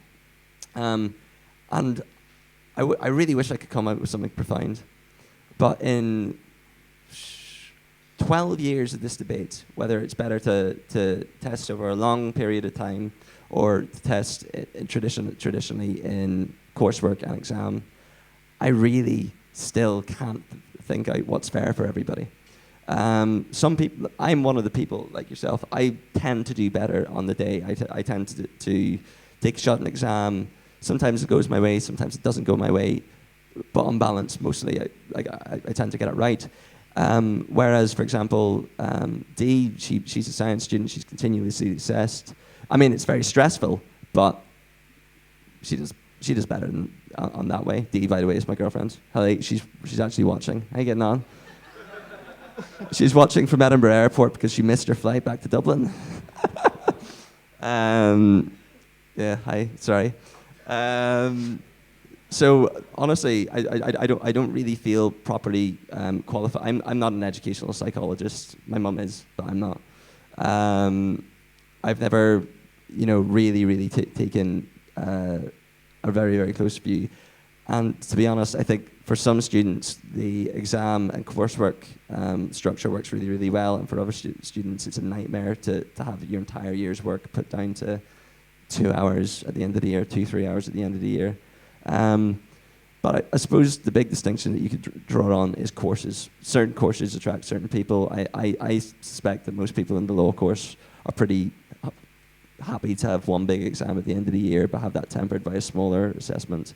But I suspect that those people in science, for example, where you can get things wrong, and you have to keep learning. You have to keep correcting yourself because it's very vague. You know what I mean? A lot of the time, it's a lot of information to hold in. They would much prefer taking their chances on getting it right one day and getting it wrong the other day. So I don't think there's one answer. I don't think there's a universal answer to that question. I think we'll draw this session to a close now. Thank you, John. Thank you, Kevin, very much.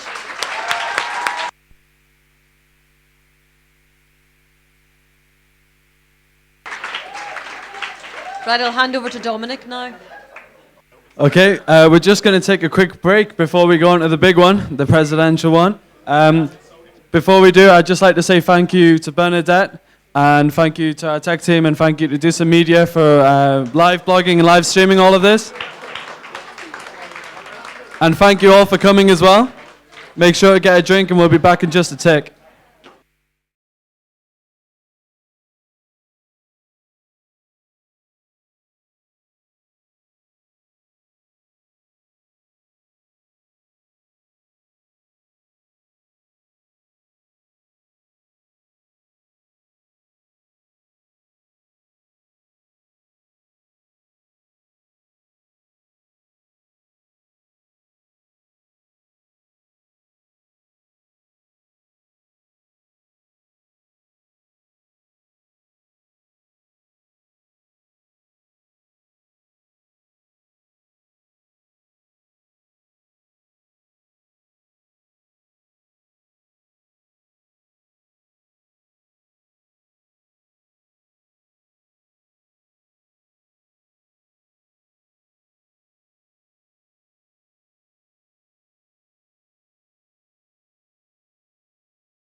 right, all right. We're going to be starting back up. Take your seats.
Indra Irvinichitsa and Jack Osielaidika. I have not said that properly for a full year, and I'm not going to start tonight. Come on up. Give them a big round of applause, guys.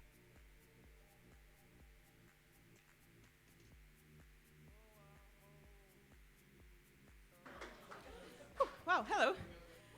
I may have learned to organize events attracting thousands of students, but Hustings will always be Hustings. So almost a year ago, I was over the moon, as I was just granted an opportunity to be one of the people leading the organization that giving me and other students so many great memories and experiences. I was granted with the opportunity to give back. It was exciting and scary all at the same time. Everything after that happened very quickly. Final exams, handover, graduation, and finally, the job. Making sure people are leaving the university with much more than that precious degree is an intense task, challenging task, and I'm not afraid to admit it. The past months have taken steep learning curve to the whole new level. We got a lot of things right, some of them not quite. However, I was incredibly lucky with the opportunities of talking to incredible people full of ideas on a daily basis and witnessing the world being taken to Dundee and Dundee taken to the world. The world being taken to Dundee and Dundee taken to the world. It has been so rewarding to contribute to DUSA being more open, branching, and taking presence in other campuses. And best of all, most of it has been student-led, from the most successful pub quizzes to various campaigns as we just witnessed this week. Societies and independent student groups creating buzz all over campus, raising awareness and money. And then it came time for a choice. While sitting in the office and doing yet another shuffling of day-to-day business in the building, I got myself thinking about the next year. Should I stay or should I go to that big scary world? And I remember Brian May from the phenomenal band The Queen sharing memories about the last time at the recording studio with the man technically looking at us just there, Freddie Mercury. Brian said, and we got to the last verse and Freddie said, "Oh, I'm not up for this now. I need to go away and have a rest. I'll come back and finish it off." And he never came back. And I realized this is my last opportunity to finish what myself and we as a team started, my last chance to lead the organization that I devoted almost 4 years of my life, bring it closer to the top, setting example not only in the country, but internationally too. And so I am standing here asking you to elect me as DUSA president. Why? On multiple occasions, it has been proven that students working hand in hand with all parts of DUSA produce fantastic results. I want to increase students' ownership of activities on campus and in this building. It is your campus, your DUSA, and regardless of the size or the cost of a group, you and your ideas should feel welcome here. I want you to have all the opportunities to back up your shiny CV with real-life examples and overcome challenges. But everyone is here for a degree, or at least we come here for a degree. Studying in the crowded library can significantly hurt productivity. I remember the days when upon arriving at the library, you would need to walk around for 10 minutes in order to find a seat and run for your life when you finally spot one. I want to make sure that more spaces across campus, including DUSA building, would be dedicated for students and to socialize and study. Your learning experience should not suffer from the fact that the building cannot be stretched. And finally, the new ID policy. The law said last year does not accept matriculation cards as a valid form of ID. This left a lot of students disappointed, preventing them from either getting coffee at night or weekends, coming for society activities or nights out. This has become an issue, especially with international students who have to carry their passports and other important documents at all times, as well as significantly reducing staff effectiveness, as well as causing frustration and disappointment. I will work with the university to ensure that all future cards are a valid proof of age and that students can enjoy the full benefits that DUSA can offer. The time since July has flown by, showing the power of students, the power of you. I want it to continue thriving and DUSA evolving to the hub, which caters much more than an unforgettable night out. I am ready to keep up all the challenges to make sure that upon graduation, every one of you can stop, turn around, and go. This really was the best and most unique student experience, the student experience we all deserve.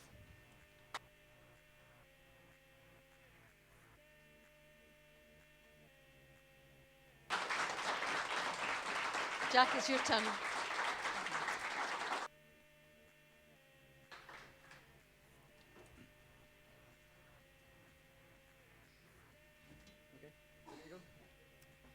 Hi everyone, my name's Jack. I'm a fourth year forensic anthropology student and I'm running for the position of DUSA president.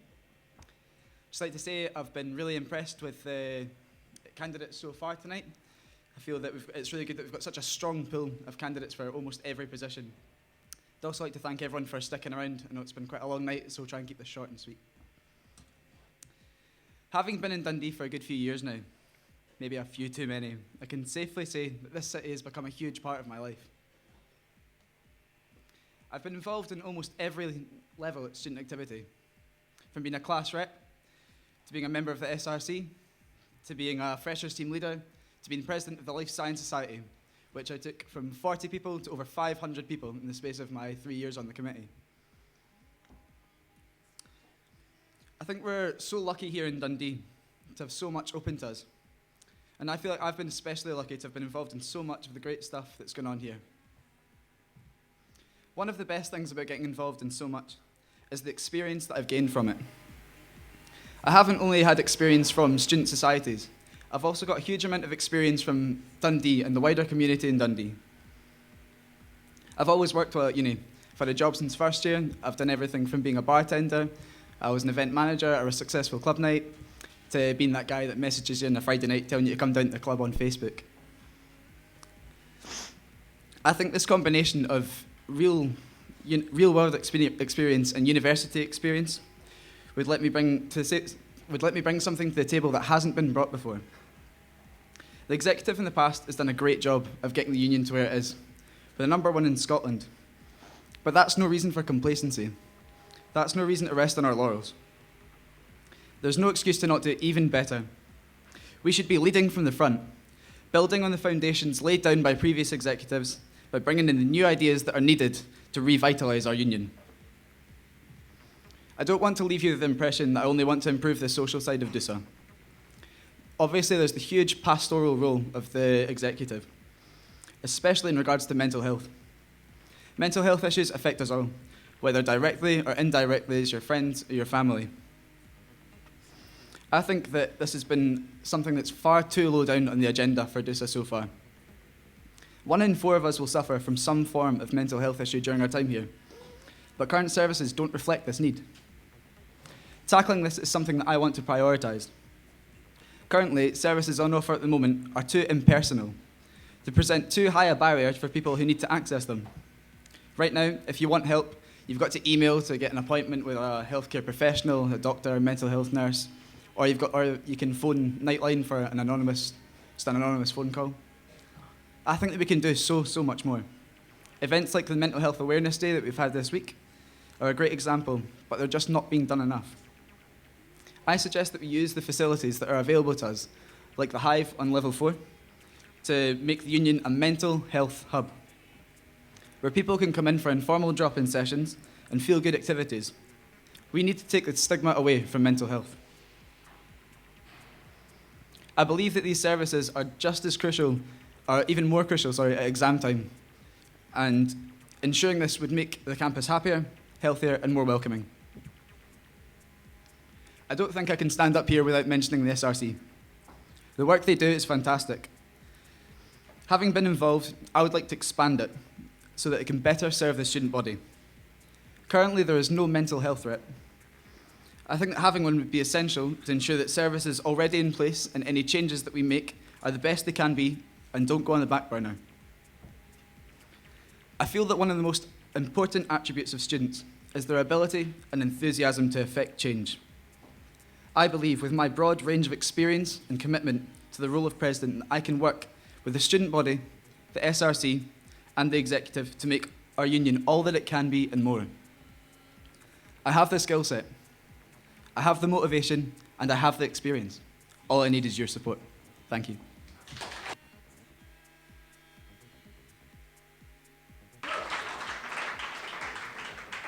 Thank you very much, Andrea and Jack. Let me start by asking a question about how we maintain our #1 position in terms of student experience. What do you think the main challenges are in trying to maintain that position, and what would you do if you were elected to president to secure that going forward? Andrea, would you like to start? So, yes, the nightlife has been the bigger part, and nobody's denying that. However, having worked with societies for a year, I think that's another really good thing. The support that societies actually do get, and the facilities that are available to them, and in that way, students get involved, get to know more about societies, more than most of the time branch somewhere else like SRC or come work in DUSA, and that actually does become a hub. The problem is to get more people engaged in that, and I would love to go out there and show how important it is to know that DUSA is there for them. That's my main goal, is to realize that DUSA is here for everyone's ideas and for everyone's needs. We are not just a nightclub. And with student demographic changing quite a lot at the moment, I think that will be even more, we have to send even stronger message, and that will be even more important. And I am committed to show that, as I've been trying to do for a year and continue doing that, just to show that it's your union, and if people are happy that their ideas are welcomed, now automatically that status should technically stay, I believe. Thank you, Jack. So I think to ensure that the union stays as #1, we've got to work really strongly with the commercial and the pastoral. Having a strong commercial aspect means that we've got the money to spend on having a strong pastoral side of the union. And I think it's being able to have that link between the two. That's the reason how we can get the best student union in Scotland. Also, as not just the union but the university, the results that we get are as a result of the national student surveys. Now, these are going to be, it's going to be a cause for contention, I think, over the next couple of years when we've got the deficit that we're facing just now. So I think it'd be crucial to make sure that any cuts that are made to the student body don't affect student experience, and that all cuts are made, there's a transparency there so that everyone knows exactly what's going on, so that the student survey results don't fail. Okay, thank you. Let me just follow that up. The President has quite a significant contribution to make to the governance of the university. If you were elected, what role would you consider that you would play in contributing to achieving the university's objectives? Would you like to start? Yeah. I believe representing the student voice properly and doing my research as to what students are wanting, and then bringing and feeding back up to the university, because we are very lucky having our relationship with the university, and even the highest heads at the university are listening to us. And yes, the president does have a big power. However, the president needs to know what is actually going on campus, and I believe I would manage to do that. Okay, I think it boils back down to transparency as well, so that we need to know that everything that's going on with the university needs to be relayed back to the students. So we can go so much further than just an open door policy. I feel that's what's in place just now, and it's great, you need that, but it can be intimidating to walk into an office to question somebody's views. So I think we need to go above and beyond that open door policy, and we can do things like holding regular surgeries, we can go out to the students and make more, like, just increase the engagement so that everyone knows exactly what is happening? Thank you. I'm going to open it to the floor now. I have Tim, I have Omar, I have the woman there in the middle, the gentleman. I'll get you all mixed up. There's about half a dozen. I'll get there. I might need to put your hands up again. But we start with Tim, Omar, and then yourself. And I'll come back to you at one point. Okay, I'm going to be that guy and ask more than one question. So, Jack, I actually disagree with your statement about the exec not doing enough on mental health. We've connected with the Mental Health Society, we've got Minds Matter, we've connected with the sports union and linked the two up. We've had the colouring book, which was designed by current DJ CAD students. So I think there's been and I mean, if you were here earlier, and you would have seen the VPSW candidates actually see them talk about it on a regular basis. And so my question is, did you know about that, obviously, and then obviously the role, the policy that you're talking about is actually the VPSW role, which we made sabbatical so more time could be put into it. So do you feel like you're not going to be micromanaging actually and not leading? And Indra, my main question is the ID policy. I did look into it. It's going to cost about 30 grand to pay. How are you going to get the university to actually commit to that money? And then the final part for both of you is actually about the relationship between DUSA and university. And actually the president spends about 75% of their time working with the university. So how are you going to make sure you continue to lead the exec despite being absent for most of the time? Specifically for you, and then we'll go on to the other part. So I wasn't in the building earlier, but I was preparing my speech and there was the live stream. We have that live stream facility. I was watching the live stream for VPSW. We do, these facilities are there, but it's the advertisement of these facilities that aren't, if you go into the DUSA website, you go into the mental health, there's only the 4 different services that they have available to you there. There's no advertisement of the Mental Health Awareness Day, there's nothing to do with the engagement for the Minds Matter. So I feel that it's, again, advertising these services is absolutely crucial. I'm really sorry, I've forgotten the second part of your question. Second part of the question is the relationship with university. So the president spends 75% of their time working with the university, sitting in committees, sitting on university court, which is probably one of the most important parts. So actually, the president does actually have to lead in absence to a certain extent. So how do you think you've got the qualities to actually lead the exec and not manage them? I think I absolutely do. I've got the experience of working as the leader of a team. I've done this a couple of times. I've event managed a club night, and that's the sort of thing that the event that you have is just, it only happens for the course of a couple of hours on a Friday night, but then you've got to coordinate a team that you're not immediately there for the rest of the week. So that's something I do have experience with, and I do think I would be very good at that. Also, the comment that you made about VPSW, I totally appreciate that. It's a sabbatical role now, and they do have more time and effort to be put into it, but I don't think that should depreciate from the fact that it's still such a prominent issue, and that the president should be involved in the campaigns that the rest of his exec are running, or her exec, sorry. Indra, leading, not managing? Yeah. I think what we've done this year with regular catch-ups was quite a good thing, and I feel I use it a lot, and I felt that was really good. As well as our regular meetings, and just be that person who's always available for your exec to talk to you, to catch up with you, to be able to help out, maybe not be there all the time, but morally and with your ideas and generally with your support, and being always available for an advice, because each exec member has their own role, and my job is not micromanage them. My job is to lead them. So if they have big issues or small issues or any issues, or they want to come to me and say how well they did, I would be more than happy to hear that. And regular catch-ups as well as exec meetings should be the way to see how we are all doing, what we're all doing, and just fire ideas to each other. And sorry, I had the personal question as well about the ID policy. Yes, on you go. So, yeah, with the current university's financial position, it would be quite difficult. Again, I would go through the student experience side, and it's not just the nightlife that students are getting annoyed about. It's obviously just getting into the building and making a point to the university that at least the building is somewhere that students would come in. It may be an idea to speak with DUSA management as well and see if we could potentially split the cost.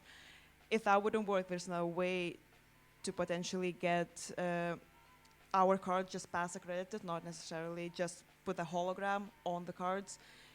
I would look into that process as well and see maybe that would be cheaper. Okay, thank you. Omar. Hello? Yeah, it's me again. It's a point related to what you guys answered right now. It's about you're not only a leader of the organization, you're a leader of your own team. So we've heard about some incidents in the past. I mean, my specific question is related to how will you balance between non-SABs and SABs. We've heard about incidents in the past where executives had, for example, some private Facebook chats or private Facebook groups that others, SABs or non-SABs, were left out of it. So how would you guarantee that your team is working as a team worked all together? Would you like to start? It's just, I think that's all about making sure that everyone's on the same page. If you've got a team, regardless if you're sabbatical or non-sabbatical, everyone's an equal member of that team. They're all pulling their own weight, and everyone needs to be aware of their own positions in that team. So long as everyone's on the same page, then there shouldn't be any issues with that. And I think I'm like a good communicator, I think. So I feel that I'd be good at communicating that to a team. Yeah, I agree that communication is always the key, and we all were elected by students, so we all technically have the same power, and we all are equally important, and we all have our own roles and our own difficulties. So if, for example, non-SABs, because of being too busy, cannot fulfill completely the role, they should just come up to me and be like, that's what's going on. Communication is always the key, I believe, and I personally do think, having worked a year, that we all are equal. We all have to be equal. That's the only way to achieve anything. Okay, I'm going to ask the woman there in the black t-shirt. On you go. So with the current financial situation, 10 million's not something to laugh about. So you, as the president, are the in-between the institution of the university and what students need. Now, obviously, at the moment, there is going to be quite a conflict on what the students are wanting and what the university can afford to do. That's going to be a really tricky thing to balance. Do you have a planned approach on how to explain to students how some things just won't, we can't afford some things, but also how to still remain an advocate and push for the university to still spend money on other things? And that question's to both candidates? Yes. Yeah. Sorry. Okay, Andrew, would you like to start this one? Yeah, again, I don't know a lot about that, but I think communication is the key. So just sometimes maybe going to students and try to compromise, maybe talking to the university and bringing what students need, to their table and talk about what we can show as a university, because I wouldn't accept no flat out no as an answer. And then going back to students being like, yes, university can't do everything you want, but maybe there's a part of thing that university can do. And maybe then go with quite a strong example of like, yes, we may be able to do it, but in a year or two, this institution wouldn't exist. And for me, it always is a very much a striking point. Actually, yeah, that's a good point. So I think the communication and being up for a compromise would be quite important. Jack? Again, for fear of sounding like a broken record, transparency comes back into it. It's I feel the problems arise when students aren't made aware of the cuts, and then they only realise what's happening after they've affected them. So I think it all boils down to the students being, if cuts are inevitable. It's going to happen. We've got £10 million deficit. These cuts are going to happen, but we need to make sure that these cuts. We need to strive to make sure that the cuts don't affect areas that will have an impact on student experience. So I think so long as the students are made aware of the cuts, where they're going to be happening, when they're going to be happening, so that they know that before they happen, I think that's absolutely crucial. Okay, thank you. The gentleman in the blue shirt. Hi, this question is just for Indra. I was in the SRC in 2013. And one of the discussions that was quite prominent then was the validation of student IDs as official ID at the union. And just to ask you, since you've been in a sabbatical position this year, how do you believe that you could actually affect one of your flagship policies more if you were actually the DUSA president than you could beforehand? And why is it taking so long as one of the union's main issues to kind of bring this into fruition? Okay, thank you. Indri? Just for clarification, it wouldn't be my first year as a sabbatical, it would be my second year as a sabbatical. And I couldn't do that earlier simply because I don't have that much opportunities to communicate with the university as I would have as a president, because my role was mainly dealing with students and societies at all times. What was the second part? Why do you think it's taken so long for the union to tackle this issue? And also, do you think if you were president, it would actually be feasible for you to take on this issue, saying it's one of your main flagship policies? If I said that I would do it, I think that shows that I do believe it would be possible, and there is plenty of ways, well, plenty, 2-3 ways to do it, which should be explored. And First Union only starting using the 2 IDs policy since March last year and as a soft launch, and June as a hard launch. So it does take a while because we need to go to the university to talk about that, and yes, the university does have a lot on their plate as well, so it's not quite their priority. But I think if showing how much of a student experience it is, and taking an examples after a year, how much of disturbance, if you will, that would create for students losing their IDs, for staff members being shouted at because it's policy and it's not their fault, they're just doing the job, but nobody cares about that. So I believe it just showed the university after a year that we really do need that, and that should go up in their agenda. Maybe not the main priority, because obviously we do have bigger problems, but it should go up in their agenda, and I'm more than happy to take that up to their attention again. Okay, thank you. I think there was a hand up, yes.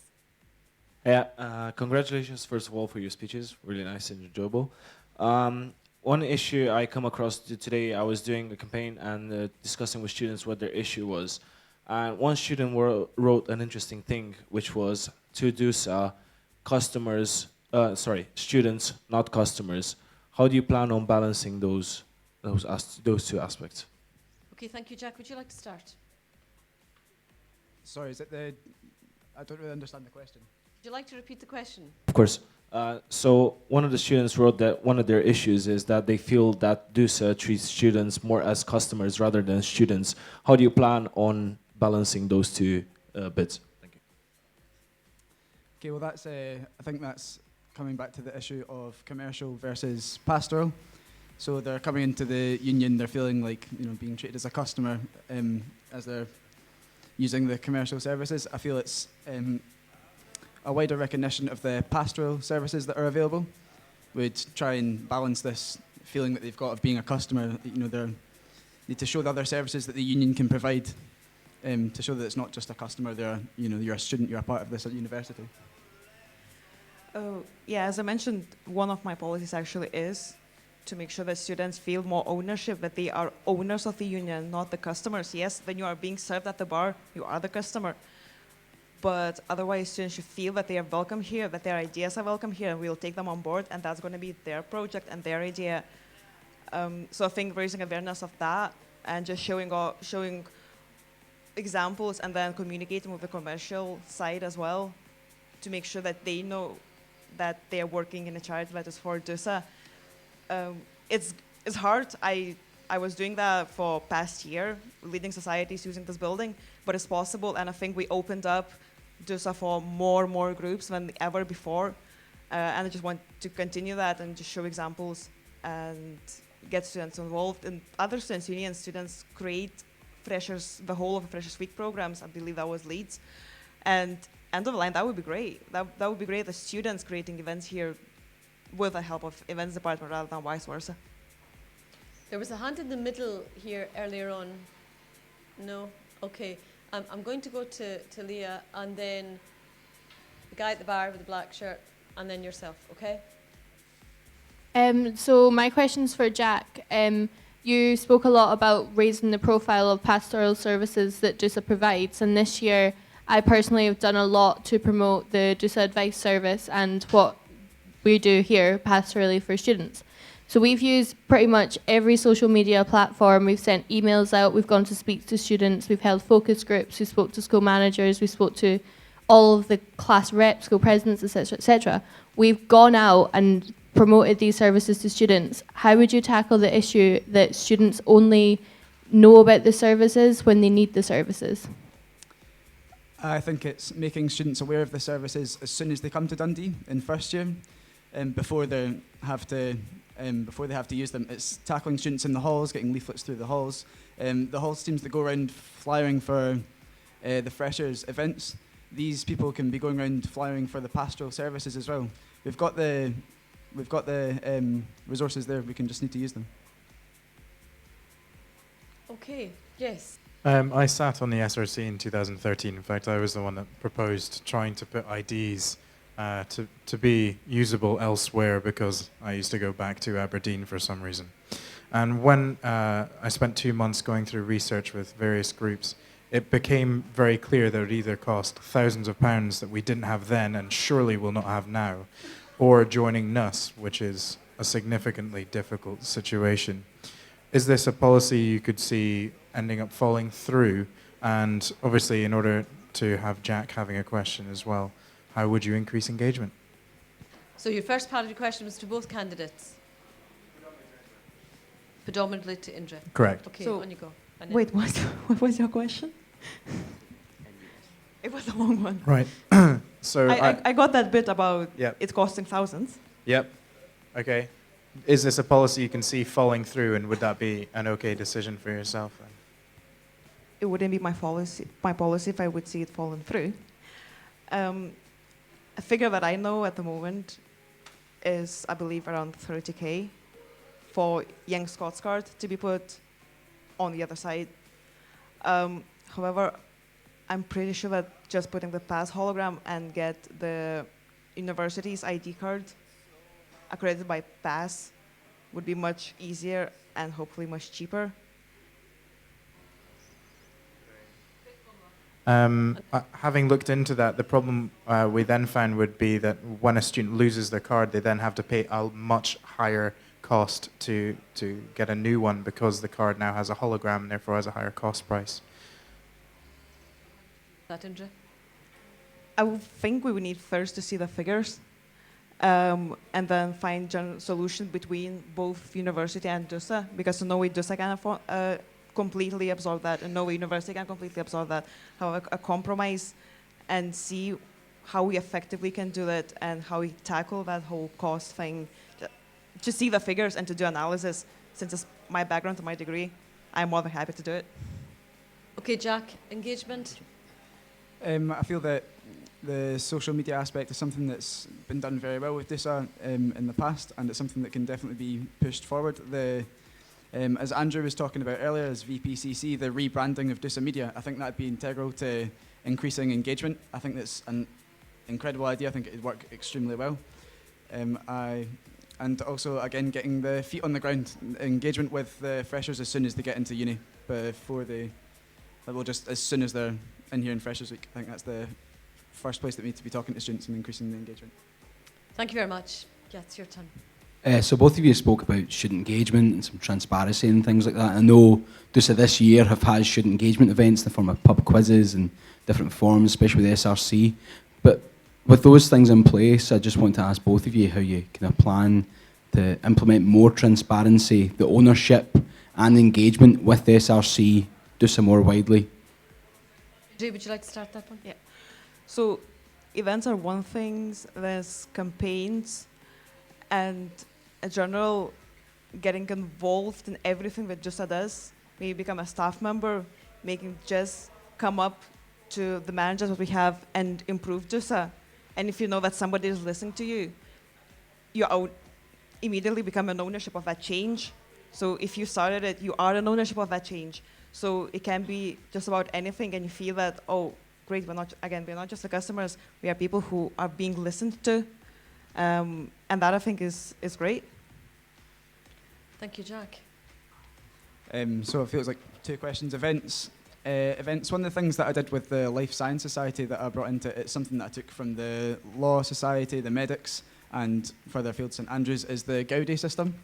This is something that's worked incredibly well in life scientists with life science school. It's just it increases the integration between the years to such a high degree. It's incredible the amount of people that the amount of different friends you'll make from just these simple events with the family systems. So it's, if anyone that doesn't know the Gaudi systems, it's like where you'll get a fresher who's a child and they'll get paired up with a second, third or fourth year parent. And I feel that if these sort of systems were implemented across the university, it'd be a great way of engaging the freshers with the older years. And back to the SRC, transparency with the SRC. One issue with the SRC is that the voting that we do is we turn the cameras off for the voting in the live stream, and it was the first time I properly noticed it was this week. I didn't really put much thought to it before then, but we turn the cameras off, and I don't understand why we do that. We're elected representatives. You've been elected, so your votes should be counted.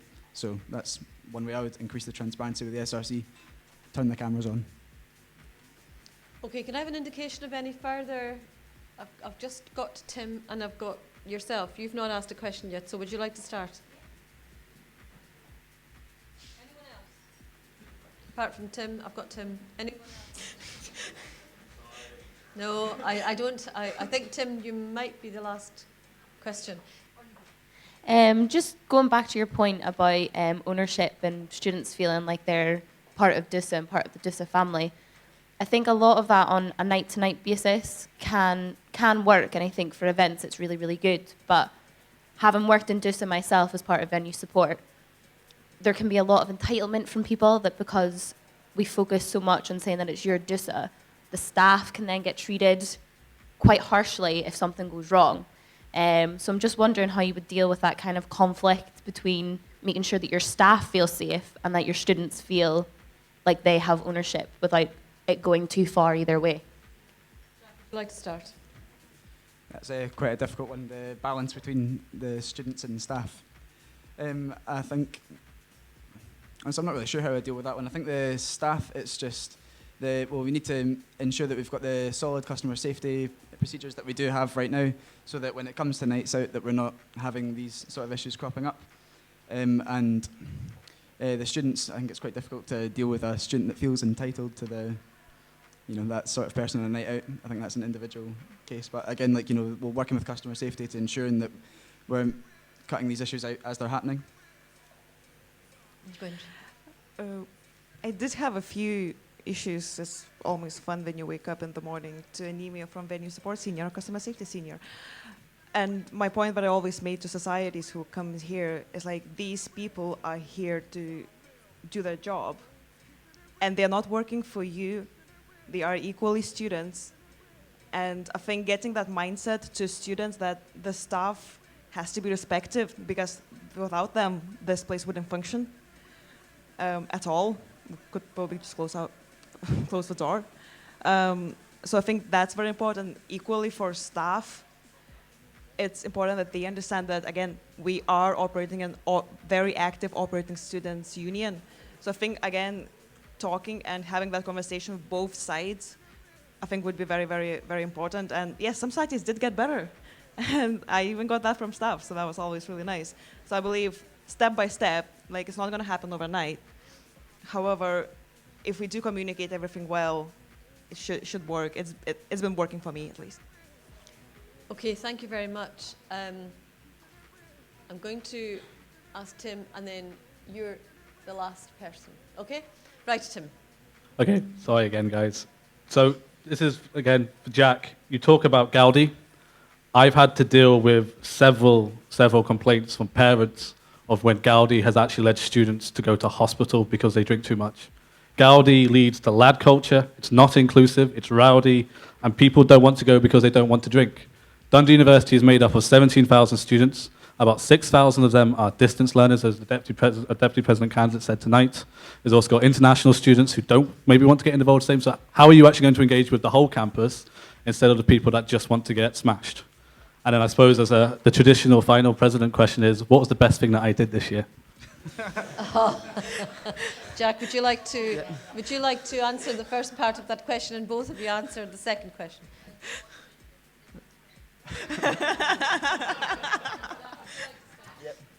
I think that's a misconception with the Gaudi process. That's the Gaudi night. That's one event that the Gaudi the societies hold.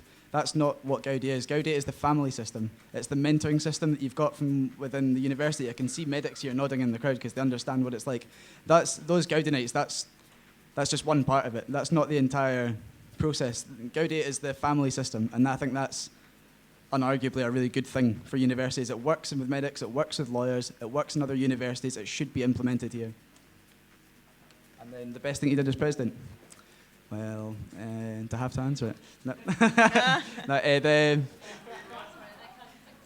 Hear that? What was that? The leaders' debate was definitely my favourite part of the year for new engagement. I think it was something that he did extremely well and would definitely need to be continued for any further president. Indri? Quite hard to think that.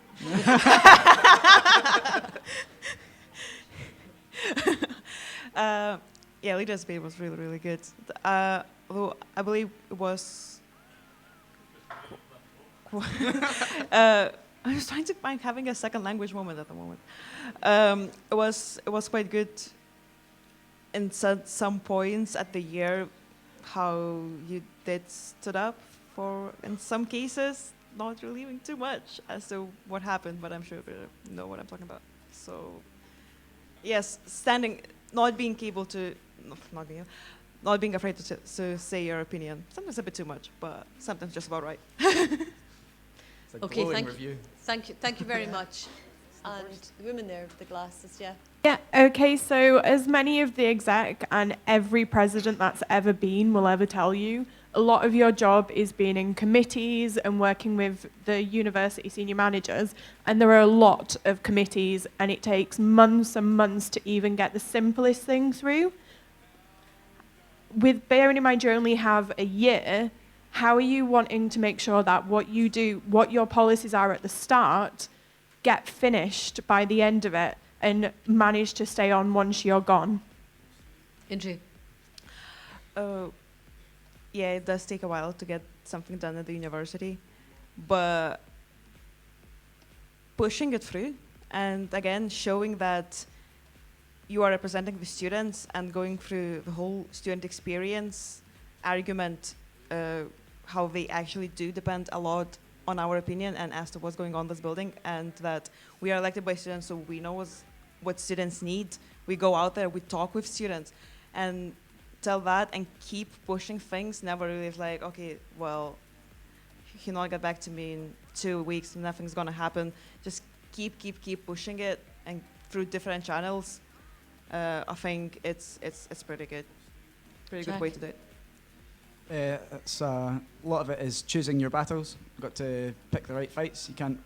We're not going to be able to do everything you want to do in 1 year, but I'd feel confident in my own decisions in choosing the right battles. I think that's something that I'd be very good at. And sorry, I've lost my thoughts. Choosing your battles. Okay, thank you very much. That concludes all of the questions to Indri and Jack. Could we give them a round of applause, please?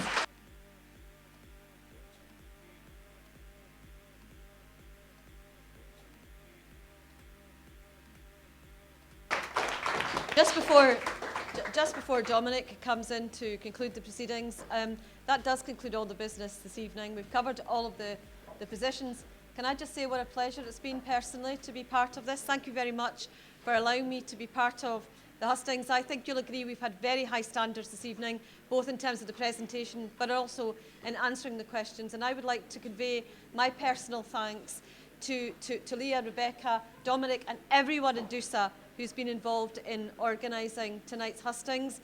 I would like to thank DUSA Media and everyone for the technical support. I think you've all made my job easier. Thank you very much for keeping me right at times. Thank you very much. And I just want to say good luck to all the candidates and good night to everyone and have a safe journey home. Thank you. Round of applause for Bernadette, everyone.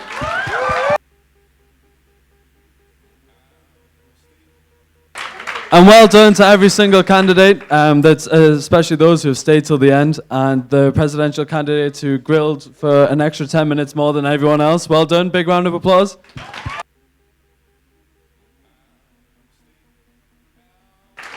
Again, my thanks go to DUSA Media for live streaming this and live blogging it. Make sure that you watch it and share it with everyone else. It's just good practice. And also to the tech over there in the corner for switching between mics so effortlessly. And thank you to Bars for putting up with us and making cocktails the most silentlessly way possible. Nailed it. You. As always, stay safe, stay sexy. Next time. See you later.